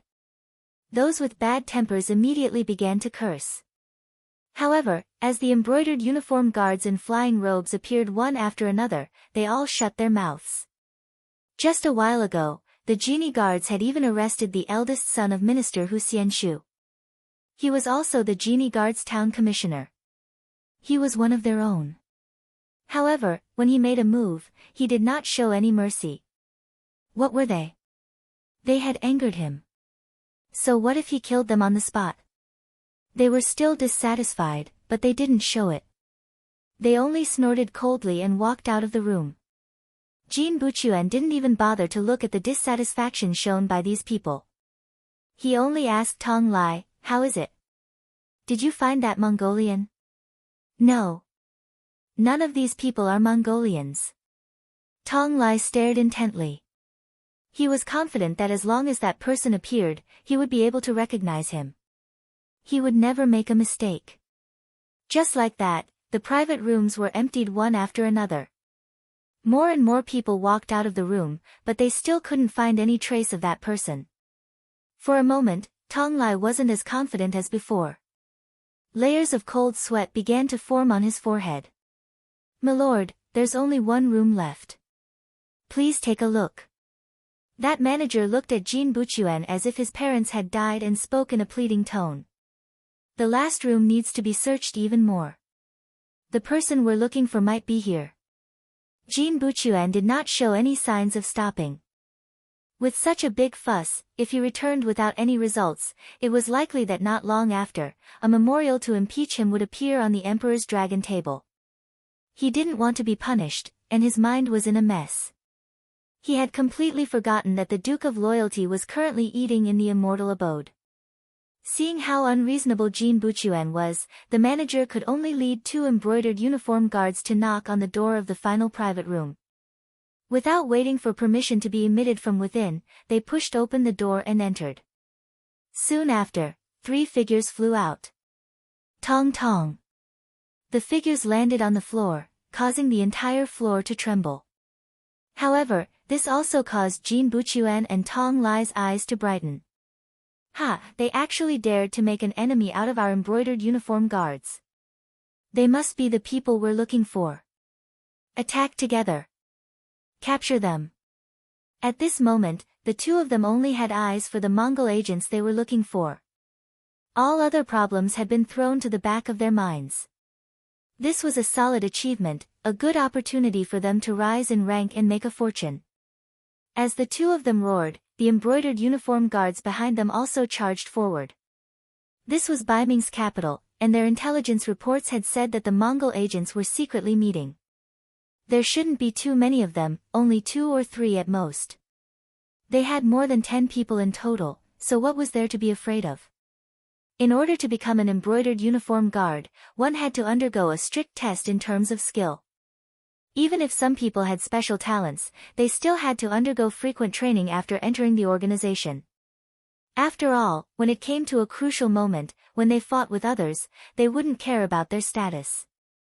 If they were too weak and let the enemy escape from under their noses, wouldn't that be a slap in the face? The group of embroidered uniform guards, who prided themselves on being elites, pulled out their spring-embroidered sabers and charged into the private room one after another. However, they didn't know what kind of elites they were going to face next.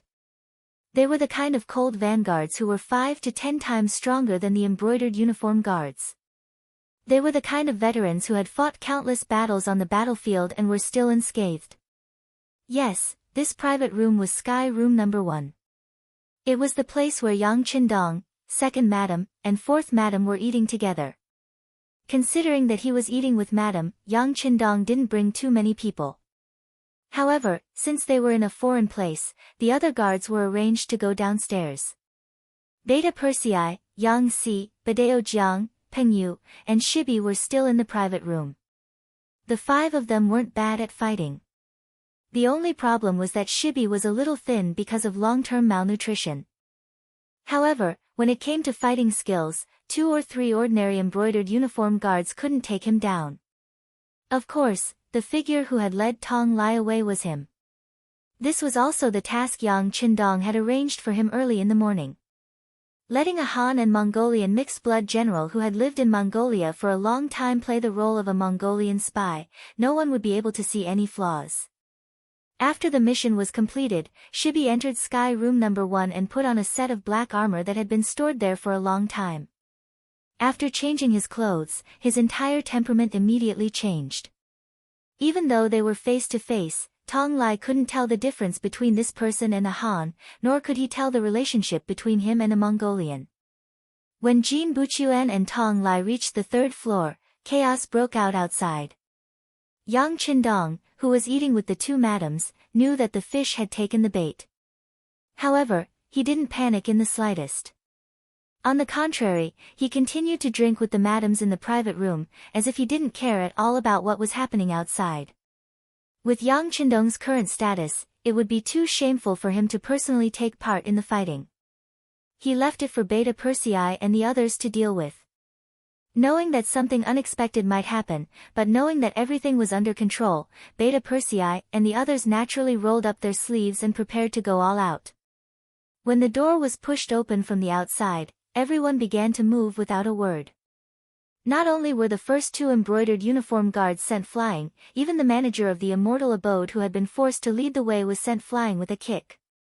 After beating up the first group, this was only the beginning. More and more embroidered uniform guards rushed in, brandishing their swords as they attacked. They didn't care at all, and their attitudes were extremely arrogant. Normally, Beta Persei and the others were at the sixth young master's side. Wherever they went, they were respected. Even when facing enemies, they didn't show the slightest bit of fear, let alone these dozen or so embroidered uniform guards. Naturally, they wouldn't be polite. If you don't report your name, then we don't have to ask. Let's beat you up first. Ding ding dang dang. After a few exchanges, all of the embroidered uniform guards who had rushed in were knocked to the ground. Only Jin Buchuan and Tong Lai were still standing. Even Chen Guo, who had been mixed in with the crowd, had been knocked to the ground. Blood was still dripping from the corner of her mouth. It looked so real. The security bureau was of vertical management. Perhaps Yang Qindong already knew Chen Guo's identity, or perhaps he didn't. However, Beta Persei and the others definitely didn't know. Therefore, when they attacked just now, they didn't hold back at all. This was actually the perfect disguise.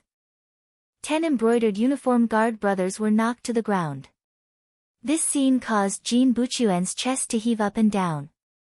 Quite a few of these people were wearing the uniform of the embroidered uniform guard. He did not believe that the other party could not see through their identities. Even if they knew, they still dared to attack. Just based on this, these people deserved to die. Jin Buchuan's eyes flashed with anger. He already regarded the people in front of him as dead. The only one standing beside him, Tong Lai, also had a face full of anger. They were embroidered uniform guards. Even if they rushed into a minister's house to arrest someone, no one would dare to stop them. Now, they were actually beaten in a restaurant. How could he take this lying down? Although the other party's aura seemed to be stronger at this moment, and 3 of the 5 people were wearing black armor, giving off a very fierce feeling, he still angrily rebuked, "Who are you people? Do you know that we're embroidered uniform guards handling a case?" "We don't know." Beta Persei, who was wearing ordinary civilian clothes, was the first to step forward. Then, he looked at Tong Lai and said in a tone that didn't show any signs of backing down, "This is a place to eat. Who are you to dare to trespass here?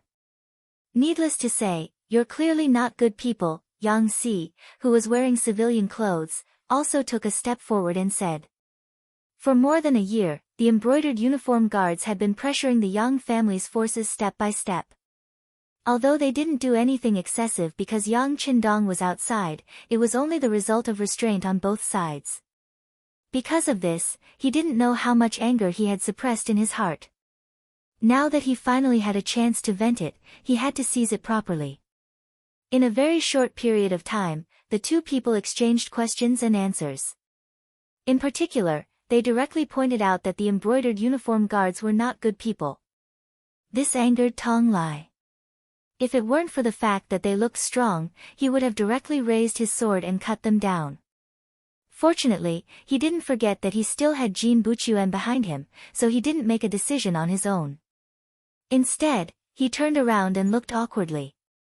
Jin Buchuan was also furious. Commoners knew not to scold bald thieves in front of monks. Now, these people actually dared to say that the embroidered uniform guards were not good people in front of the embroidered uniform guards. If he didn't show the toughness he should have, once this matter spread out, how could he establish himself in the future? Chapter 798. In his anger, when he saw Tong Lai looking at him, his face flushed red as he said, "Why are you looking at me? Do I need to tell you the consequences of obstructing the embroidered uniform guards from handling a case?" "Ah. There's no need." Tong Lai immediately understood Jin Buchuan's meaning. He recalled how he personally went to the Hu estate to capture Hu Zhangning a few days ago. How could he admit defeat now? After hearing Jin Buchuan's words, he seemed to be filled with courage.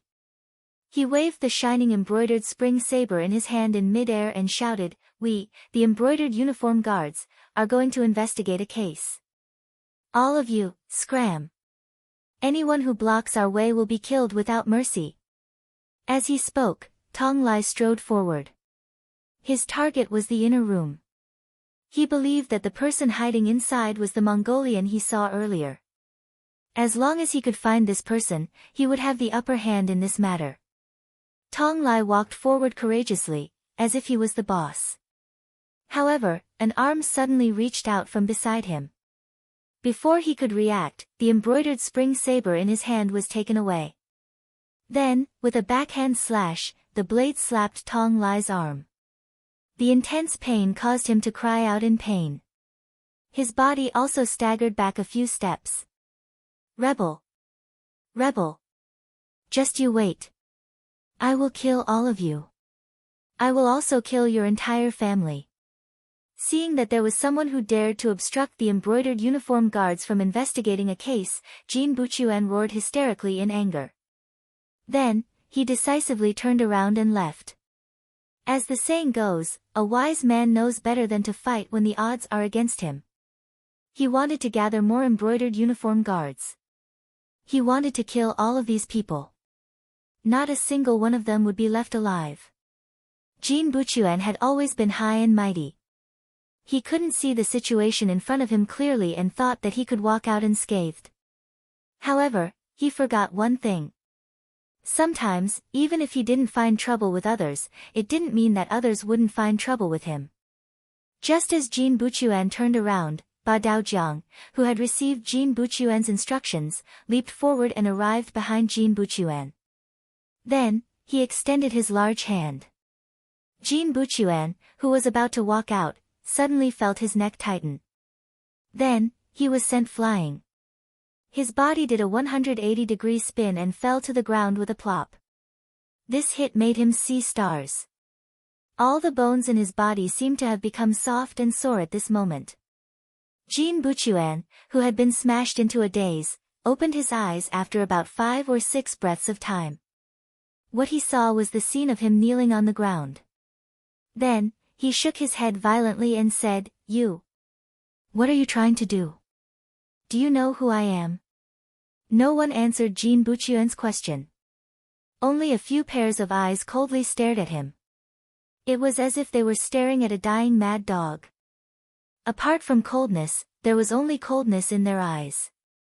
Jin Buchuan felt his entire body turn cold. He suddenly realized something. Now wasn't the time for him to show off. Instead, it was a problem of whether or not he could protect himself. None of the people in front of him seemed easy to deal with. Just as Jin Buchuan's mind gradually cleared up, the door to the innermost room in the sky room number 1 finally opened. A figure also walked out. As this person's footsteps gradually approached, an indescribable pressure slowly formed, causing Jin Buchuan, who was still half kneeling on the ground, to feel his hair stand on end. The person who had come was tall and his footsteps were steady. There was also a smile on his face that didn't fit the current atmosphere. However, even though there was a smile on his face, Jin Buchuan didn't know why, but when he raised his head and looked at him, he felt suffocated. He had already seen the appearance of the person who had come, so his mouth was wide open at this moment. "Duke. Duke of Loyalty. Oh. You recognize me." As if he was very surprised that Jin Buchuan was able to recognize him, Yang Qindong's smile grew even wider. However, this sort of smile could be described as the smile of a demon. Reality also proved that after he smiled, Yang Qindong's expression suddenly turned cold. "Since you recognize me, you still dare to come and find trouble for me, and even say that you will exterminate my 9 generations? Humph. I really don't know who gave you the guts." Ah. Only now did Jin Buchuan realize how big of a mistake he had made. Although the Duke of Loyalty was feared by the Emperor, he wasn't an existence that would be publicly provoked. He had heard from many of his colleagues that if the emperor really wanted to deal with the Duke of Loyalty, he wouldn't have allowed him to enter the capital. This was an existence that even the emperor didn't want to provoke. He had just said that he wanted to exterminate his 9 generations, and so many of his brothers had heard it. At this moment, it seemed like he wouldn't be able to clear his name even if he fell into the Yellow River. When he thought of the severity of the problem and how his godfather would deal with him after he returned, Jin Buchuan's legs that were originally half-kneeling suddenly all knelt down. Then, like a pug that was wagging its tail to its master, he crawled forward several steps until he was 2 meters away from Yang Qindong. Duke of Loyalty, it's all this lowly one's fault. I didn't know you were here. You didn't know I was here. Don't you know where this place is? Don't you know what the number 1 heaven room represents? Humph. After mingling in the capital for so long, there's no need for you to deny it. I can see that you're here for me. It's just that you're not strong enough to kill me, so you want to admit your mistake and escape first. But once I let you go, I'm afraid that a large group of embroidered uniform guards will immediately surround this place. You've probably wanted to kill me 100 times before you're satisfied, right? As Yang Qindong spoke, he slowly squatted down and looked at Jin Buchuan as though he was looking at a dead dog. Your scheme didn't succeed, and you're thinking of begging for mercy now. Isn't it a little too late? If anyone who wants to kill me can leave safely, I'm sure that everyone will want to try their luck in the future. Sigh, although I'm a soft-hearted person, I won't allow others to threaten my safety for no reason. Thus, I can only wrong you a little. Ha, deal with these 2 leaders. I've already said that I'm a soft-hearted person, so I'll only punish the leaders. But if there's anyone else who doesn't have eyes the next time, I'll kill them all. Leave no one alive. These words seemed to be an order for Beta Persei and the others, as well as a death sentence for Jin Buchuan. But at the same time, they also seemed to be for the embroidered uniform guards who had been beaten to the ground, their faces swollen and bruised. After saying all this, he didn't even look at Jin Buchuan. He turned around and walked back into the private room. There were still 2 madams waiting for him. Since they were out for a meal, it was best not to let some matters affect their appetite. As Yang Qindong's figure gradually disappeared into the distance, Jin Buchuan's face turned ghastly pale. He finally remembered that the Immortal Abode's number 1 room could only be used by 2 people. One of them was the current emperor. In this regard, Zhu Qizhen of Yingzong would often visit this room. Of course, Zhu Qiyu of Daizong also had this right now. The second person was the Immortal Abode's biggest boss, Yang Qindong. This place was originally his property, so he could obviously spend his money wherever he wanted. This was something everyone was familiar with. But just then, Jin Buchuan had completely forgotten about this. He'd rushed in without even looking. This should have been planned ahead of time. Jin Buchuan was still in a daze. While he was still regretting his impudence, the scene in front of him once again drew all of his mental energy over. While he was in a daze, Beta Persei had already lifted Tong Lai up and brought him in front of Jin Buchuan like a dead dog. Second brother, leave this person to me. How about you kill the big one? As if he didn't want Beta Persei to monopolize the limelight, Yang Si chuckled and also walked over. Alright, then we'll each take one. Beta Persei seemed to be someone who readily accepted good advice. He listened to Yang Si's suggestion. He tossed Tong Lai to the ground and reached out his hand to grab Jin Buchuan. In just a moment, Yang Si had already arrived in front of Tong Lai with a sharp dagger. He first smiled, then raised his hand and brought the dagger down. A piece of fresh flesh flew into the air. But to everyone's surprise, only a piece of flesh flew out. There was no blood.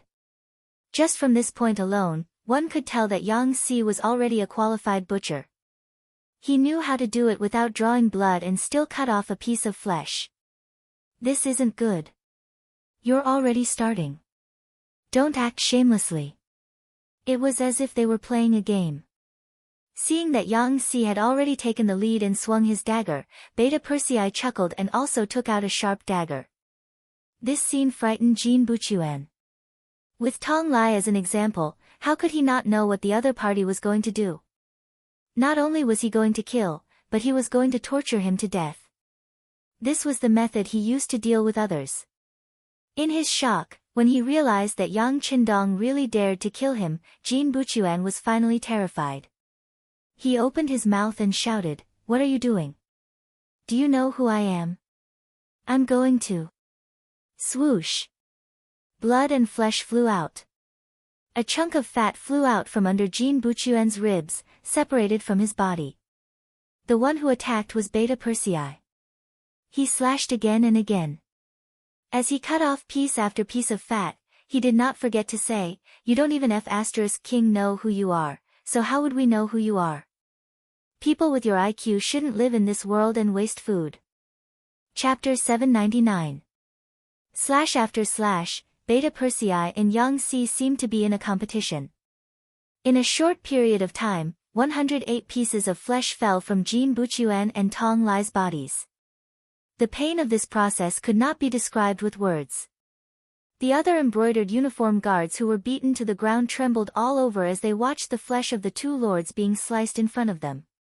Then, from the initial fear to the middle stages of struggle, and finally to the end, they died with their eyes wide open.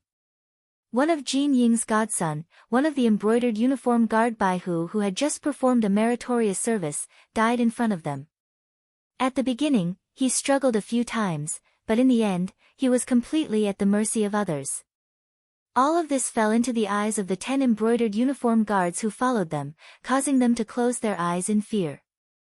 Although the Duke of Loyalty had said that only the big ones could be dealt with and the small ones could be spared, who knew if the executors, Beta Persei and Yang Si, would do anything to them in their agitation? If that was the case, they could not resist at all. They were completely fish on the chopping board, at the mercy of others. Just as the 10 brothers of the embroidered uniform guard, with the exception of Chen Guo, were nervous, Yang Si opened his mouth. "Second brother, I haven't had enough yet. Should we take out a few more people to kill? Hee, this feels so good." After he finished speaking, Yang Si's cold eyes stared at the 10 embroidered uniform guards. Every time he looked at someone, that person would quickly lower his head, as if he was afraid of being targeted and becoming the next person to be cut off. Fortunately, Beta Persei spoke at this time. "Forget it, young master's orders must be obeyed. As for you wanting to kill people for fun, there should be a chance in the future. There will always be some blind people looking for trouble. When that time comes, you can just kill them all. Who knows, they might even make a move on us in the future." No. They won't. This time, there was no need for anyone to teach them. The 10 embroidered uniform guards answered honestly, shaking their heads as they spoke. They looked like they were about to swear an oath to prove their innocence. They weren't just saying that to save their lives. They were really scared. Who was Jin Buchuan? He was the adopted son of their chief eunuch. However, Yang Qindong killed him just like that. Although he didn't give Jin Buchuan a chance to prove his identity, no one would believe that the loyal duke didn't recognize Jin Buchuan's identity. Thinking about it, Lian Jinying's adopted son was killed without any hesitation. There was no room for reconciliation. What were they? He was just an ordinary person wearing the identity of an embroidered uniform guard. Perhaps this could be used to scare some ordinary people and officials, but if he wanted to scare the Duke of Loyal Heart, he could forget about it. None of them wanted to die. The 10 of them shook their heads in unison. Their words fell into Beta Persei's ears. He dug his ears as if he didn't hear them clearly. You don't have to be so loud. I've remembered what you said. Since you are so sensible, when you go back, persuade your other colleagues to try. My 4th brother's knife is very sharp. He can kill without spilling blood. Yes, please rest assured. When we go back, we will be honest people. We will also tell our friends to be good people. We definitely won't dare to cause trouble again. We won't dare. With today's lesson, who would want to be enemies with the Duke of Loyal Heart? Not only that, they would probably advise their friends to not get involved in this mess in the future. Jin Buchuan and Tong Lai were dead, but this matter wasn't over. Just as the 10 embroidered uniform guards were shaking their heads to express their determination, a black-armored soldier rushed up from downstairs. He didn't even look at the fallen embroidered uniform guards. His eyes were wide open. Jin Buchuan and Tong Lai's lifeless bodies didn't attract his attention either. He strode up to Beta Persei and whispered, "Big brother Beta Persei, a large group of embroidered uniform guards have arrived downstairs. They've already surrounded this place. Brothers, what should we do?" The newcomer was the captain of the first guard, Chiu V. As he spoke, he revealed an expression that suggested he was ready to fight.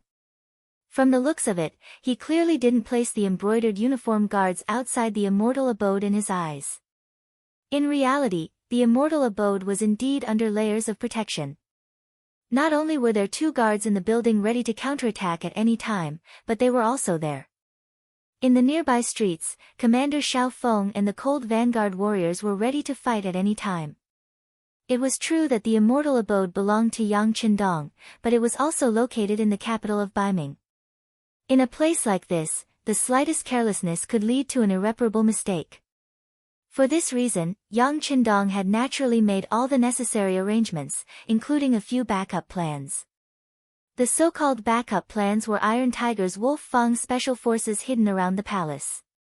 As soon as the battle began, they would be prepared to bombard the palace. Although it would be difficult for them to charge into the palace with just a few dozen people, creating a huge commotion wouldn't be a problem. In fact, their goal was to scare the emperor into wetting his pants.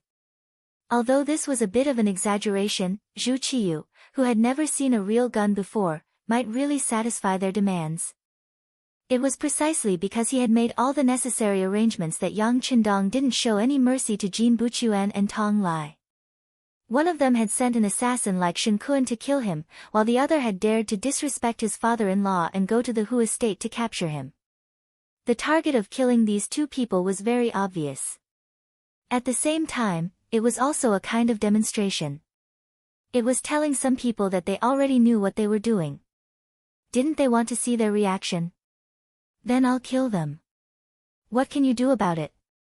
Just from this point alone, it was obvious that he was giving them a taste of their own medicine. As the saying went, it was impolite not to reciprocate. Since you captured Hu Zhangning, let's do the same and kill your men. Let's see who's the first to relent, who's the first to show weakness, and who's the fiercest. Back to Chiu V's excited request for battle. Beta Persei waved his hand. The young master said that this is the immortal abode. If we make a move here, the losses will be too great. The young master isn't one to make a loss. So, invite the embroidered uniform guards over and have them clean up the battlefield. That way, we won't dirty our brothers' hands with these corpses. Beta Persei spoke very casually, without any intention of suppressing his voice. Everyone present heard him clearly. The 10 embroidered uniform guards naturally looked down, as if they hadn't heard a thing. Dressed in black armor, Shibi's eyes were wide open at this moment, as if she was shocked. The 6th young master had already given him a rough idea of what was going on in the morning. However, he hadn't mentioned whether they would directly kill the embroidered uniform guards or not. Bei Bei had thought that the 6th young master wanted to use this as a warning. He hadn't expected that the embroidered uniform guards would be killed just like that. Not only that, even though he knew that a large number of embroidered uniform guards had already appeared below, Beta Persei was still calm and unhurried, as if he were waiting for the enemy to arrive. What did this mean? He didn't believe that Beta Persei would be so magnanimous. That meant that the 6th young master had already planned for this. He was in the capital of the Great Ming dynasty, yet he still didn't place the emperor in his eyes. Just this boldness alone was enough to make him unparalleled in the world. At this moment, Bei Bei's admiration for Yang Qindong rose to another level. After Chou Wu received the order, he nodded and left. Not long after, a group of embroidered uniform guards came to the 3rd floor. When they saw the 10 embroidered uniform guards beaten black and blue, as well as the dead Jin Buchuan and Tong Lai, their faces burned with rage. The leader of the group had a dark expression. You dare to kill embroidered uniform guards in broad daylight? Your guts are truly heaven-defying. Men! Arrest all of them. What kind of people were the embroidered uniform guards? They were the lackeys of the emperor. As long as they wanted to, they could charge into the homes of any subject without any evidence. As long as they wanted to, they could arrest the high and mighty court officials as criminals and punish them severely. For example, Wang Zhi, the Minister of Appointments, who was known as the Heavenly Official, had also been imprisoned by the embroidered uniform guards, let alone others. Normally, anyone who dared to resist the embroidered uniform guards would be labeled as disgraceful. Killing a member of the embroidered uniform guards was even more disdainful, especially in such a public setting. How was this killing? This was clearly a provocation. The enraged leader of the embroidered uniform guards waved his hand and was about to give the order to arrest the culprits, but a voice soon followed. Why does this voice sound so familiar? I wonder which acquaintance is making a fuss in my immortal abode. How impressive! Impudent! When he heard that someone dared to question the general's orders, an unfathomable embroidered uniform guard shouted loudly. After which, he looked towards the private room in the private room. It was as if he would rush in at any moment as long as the order was given. Shut your mouth! The leader of the embroidered uniform guards shouted angrily. Of course, he wasn't rushing into the private room, but rather the subordinate who had just been shouting. With a shout, he stopped his subordinates from shouting. The leader then carefully looked in the direction of the private room and asked very cautiously, Friend, your voice is a little familiar. Can you come out and meet me? Ji Guang, do you think your status is worthy? A voice came from the private room. It wasn't loud, but it was deafening. At least, that was how the leader of the embroidered uniform guards saw it. The person who had come was none other than the leader of the embroidered uniform guards, Ji Guang. This was the person who had almost had his leg broken by Yang Qindong. Of course, that was a long time ago. Back then, he was still the leader of the embroidered uniform guards, a 4th-rank official. Now, he'd been promoted to a 3rd-rank official. Even though he'd been promoted, he still didn't have the slightest bit of confidence when facing Yang Qindong. On the contrary, that voice was like a nightmare to him. If it had to be said, in addition to revering the current emperor Zhu Qiyu, he was afraid of Yang Qindong in this world. Chapter 800. He was afraid. Because it was precisely this person who had almost taken his life. But after the incident, not only did he have to apologize, he also had to act as if he was completely willing to do so. How was this something an official of the embroidered uniform guard would do? From that moment on, he knew that there were always some people he couldn't afford to offend. Without a doubt, the Duke of Loyalty and Courage was one such person. At first, he felt that the voice in the private room sounded familiar. When he heard the other party call out his name, he knew that he wasn't hallucinating. The other party's identity had been confirmed beyond doubt. Since that was the case, how could he dare show the slightest bit of disrespect? He immediately did something that shocked the other embroidered uniform guards. So it's the Duke of Loyalty and Courage. Ji Guang pays his respects to you. Enough, there's no need for such formalities. Since you know that this Duke is here, go find someone who can keep his word. Otherwise, this Duke will return to the Yang clan manor in 2 hours. If there are any consequences, you all will have to bear them. You may leave. Not only did he refuse to see Ji Guang, but he also wanted to meet someone with more authority. He even set a time limit for the other party. In this world, the only person who could treat the embroidered uniform guards in such a vile manner was probably Yang Qindong. Logically speaking, this was equivalent to humiliating someone. No matter how capable and powerful you were, you still had to show your face, right? Was it really good to be so arrogant? Good, it really was good. At the very least, Ji Guang didn't find anything wrong with it. In fact, after knowing that the Duke of Loyalty and Courage was inside, he even extinguished any thoughts of meeting him. Since their statuses weren't equal, what was the point of meeting him?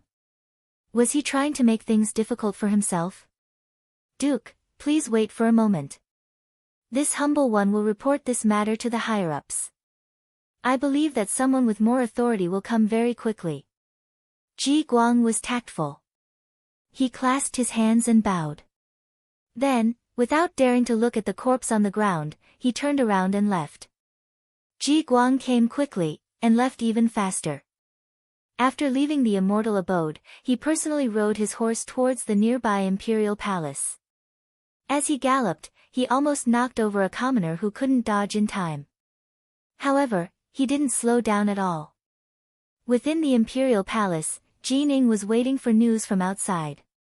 After obtaining Talu's city for free, the Daizong emperor left happily. He became a hands-off shopkeeper and left everything to himself. As Qing received her orders, she also summoned the commander of the brocade guards, Lu Gui.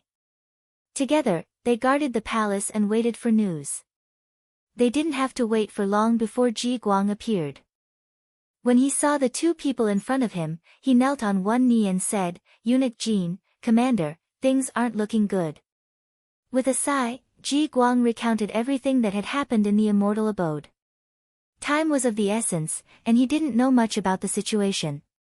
He didn't even know why the two sides were in conflict.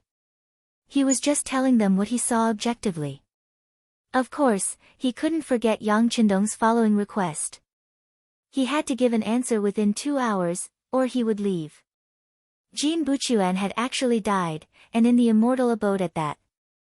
Qing was stunned when she heard the news. She immediately stood up from her chair and said with fire in her eyes, "They've gone too far. They've gone too far." Jin Ying's reaction was within Ji Guang's expectations. No matter what, Jin Buchuan was still Jin Ying's adopted son. Even though he hadn't been favored as much recently, and had even been given the cold shoulder, his identity as her adopted son was not fake. Now, not only had he been killed, it had been done in front of everyone.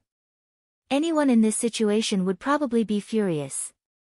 Qing was very angry, but neither Commander Lv Gui, who was standing at the side, nor Ji Guang, who was half kneeling there, expressed any opinions on this matter. From this point alone, one could roughly conclude that they would not express any opinions on this matter. Perhaps they were treating this as a family matter, or perhaps they were afraid of the Duke of Loyalty's authority. The two of them didn't say anything. After cursing for a while, Qing slowly closed her mouth. It wasn't easy to put on a one-man show, and she didn't want to lose her composure in front of these people. She forced herself to remain calm and asked Ji Guang, "Tell me, what do you think about this matter? Since you're not going to say anything, I'll force you to. This is one of the privileges of a superior." Ji Guang, who was called out, felt a bit annoyed, but he didn't show it on his face. Instead, he lowered his head again and said, "This kind of important matter is not something a lowly official like me can comment on." "That's right, Eunuch Jin, the Duke of Loyalty is still waiting for you in the immortal abode. He said that if he doesn't see anyone willing to talk to him within 2 hours, he'll go to the Yang clan manor." "What? He wants to go back after killing our embroidered uniform guards? He's dreaming." Commander Lu immediately mobilized the embroidered uniform guards and surround the immortal abode. "This isn't the south, nor is it the plains. I want to see just what kind of ability this Duke of Loyalty has." Qing turned to Lu Gui angrily, asking for his support.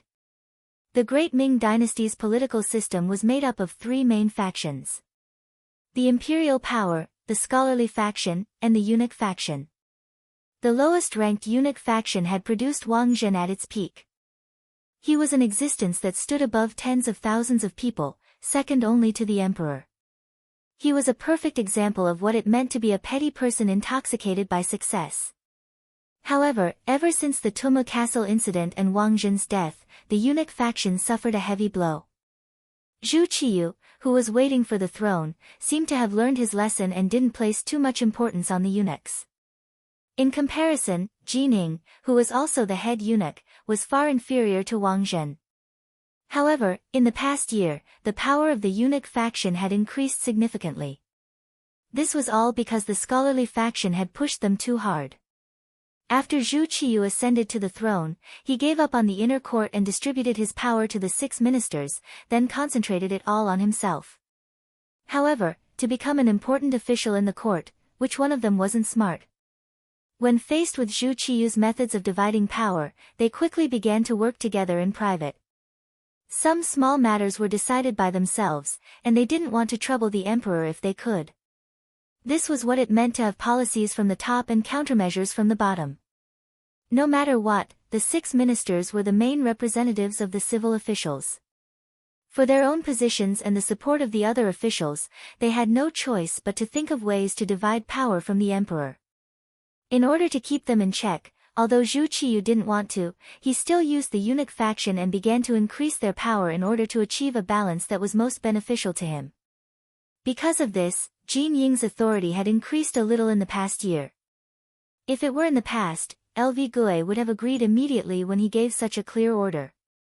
After all, Zhu Qiyu trusted Jin Ying a lot. If he didn't perform well, he would be replaced at any time.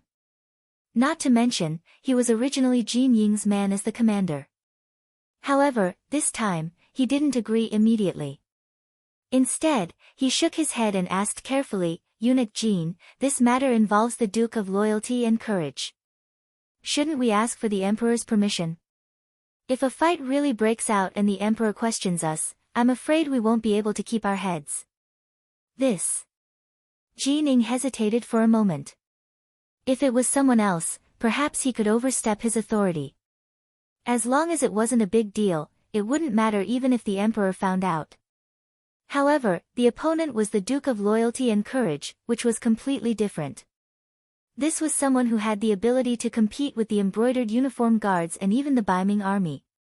Once this person was involved, a small matter would become a big matter. Alright, this eunuch will go ask for the Emperor's permission now. After thinking about it, this matter involved a lot and was far from something he could make a decision on his own. In the end, Jin Ying readily agreed to LV Gui's suggestion. After Jin Ying finished speaking, he prepared to leave. However, at this moment, Ji Guang spoke up, "Eunuch Jin, the Duke of Loyalty and Courage only gave us 2 hours. Do you think we should send someone to deal with him first and delay him?" When he thought about the time limit, Jin Ying couldn't help but feel angry. However, when he thought about how Yang Qindong had publicly announced it, and if he really didn't arrive on time, it was hard to say what would happen. He could only sigh and say, "Forget it. Let's have Commander LV go first and delay him for a while." This wasn't a good task, and LV Gui didn't want to go. Just like how Ji Guang didn't want to face Yang Qindong, he had also suffered at his hands before. At the time, Yang Qindong had still been an official in the embroidered uniform guards, and was still his subordinate in name. Not to mention that Yang Qindong had already conquered such a large territory. However, this was Jin Ying's request, and he couldn't refuse. He could only pinch his nose and agree. With LV Gui taking the lead, Ji Guang inwardly sighed in relief. Even if the sky fell, there were tall people to hold it up. He didn't need to worry as much anymore. LV Gui and Ji Guang left the imperial palace, but Commander LV still mobilized several hundred embroidered uniform guards to follow them to the immortal abode. This was clearly done out of a guilty conscience. He was worried that the Duke of Loyalty would try to kill him after seeing him. Since he'd already killed Jin Buchuan, he didn't seem to mind killing him as well. Reality proved that LV Gui's worries were unnecessary. When he brought Ji Guang to the 3rd floor of the immortal abode, Yang Qindong didn't even bother to meet him, and just left him there. Clearly, he was reminding him that his status wasn't high enough. LV Gui didn't know whether to be happy or disappointed.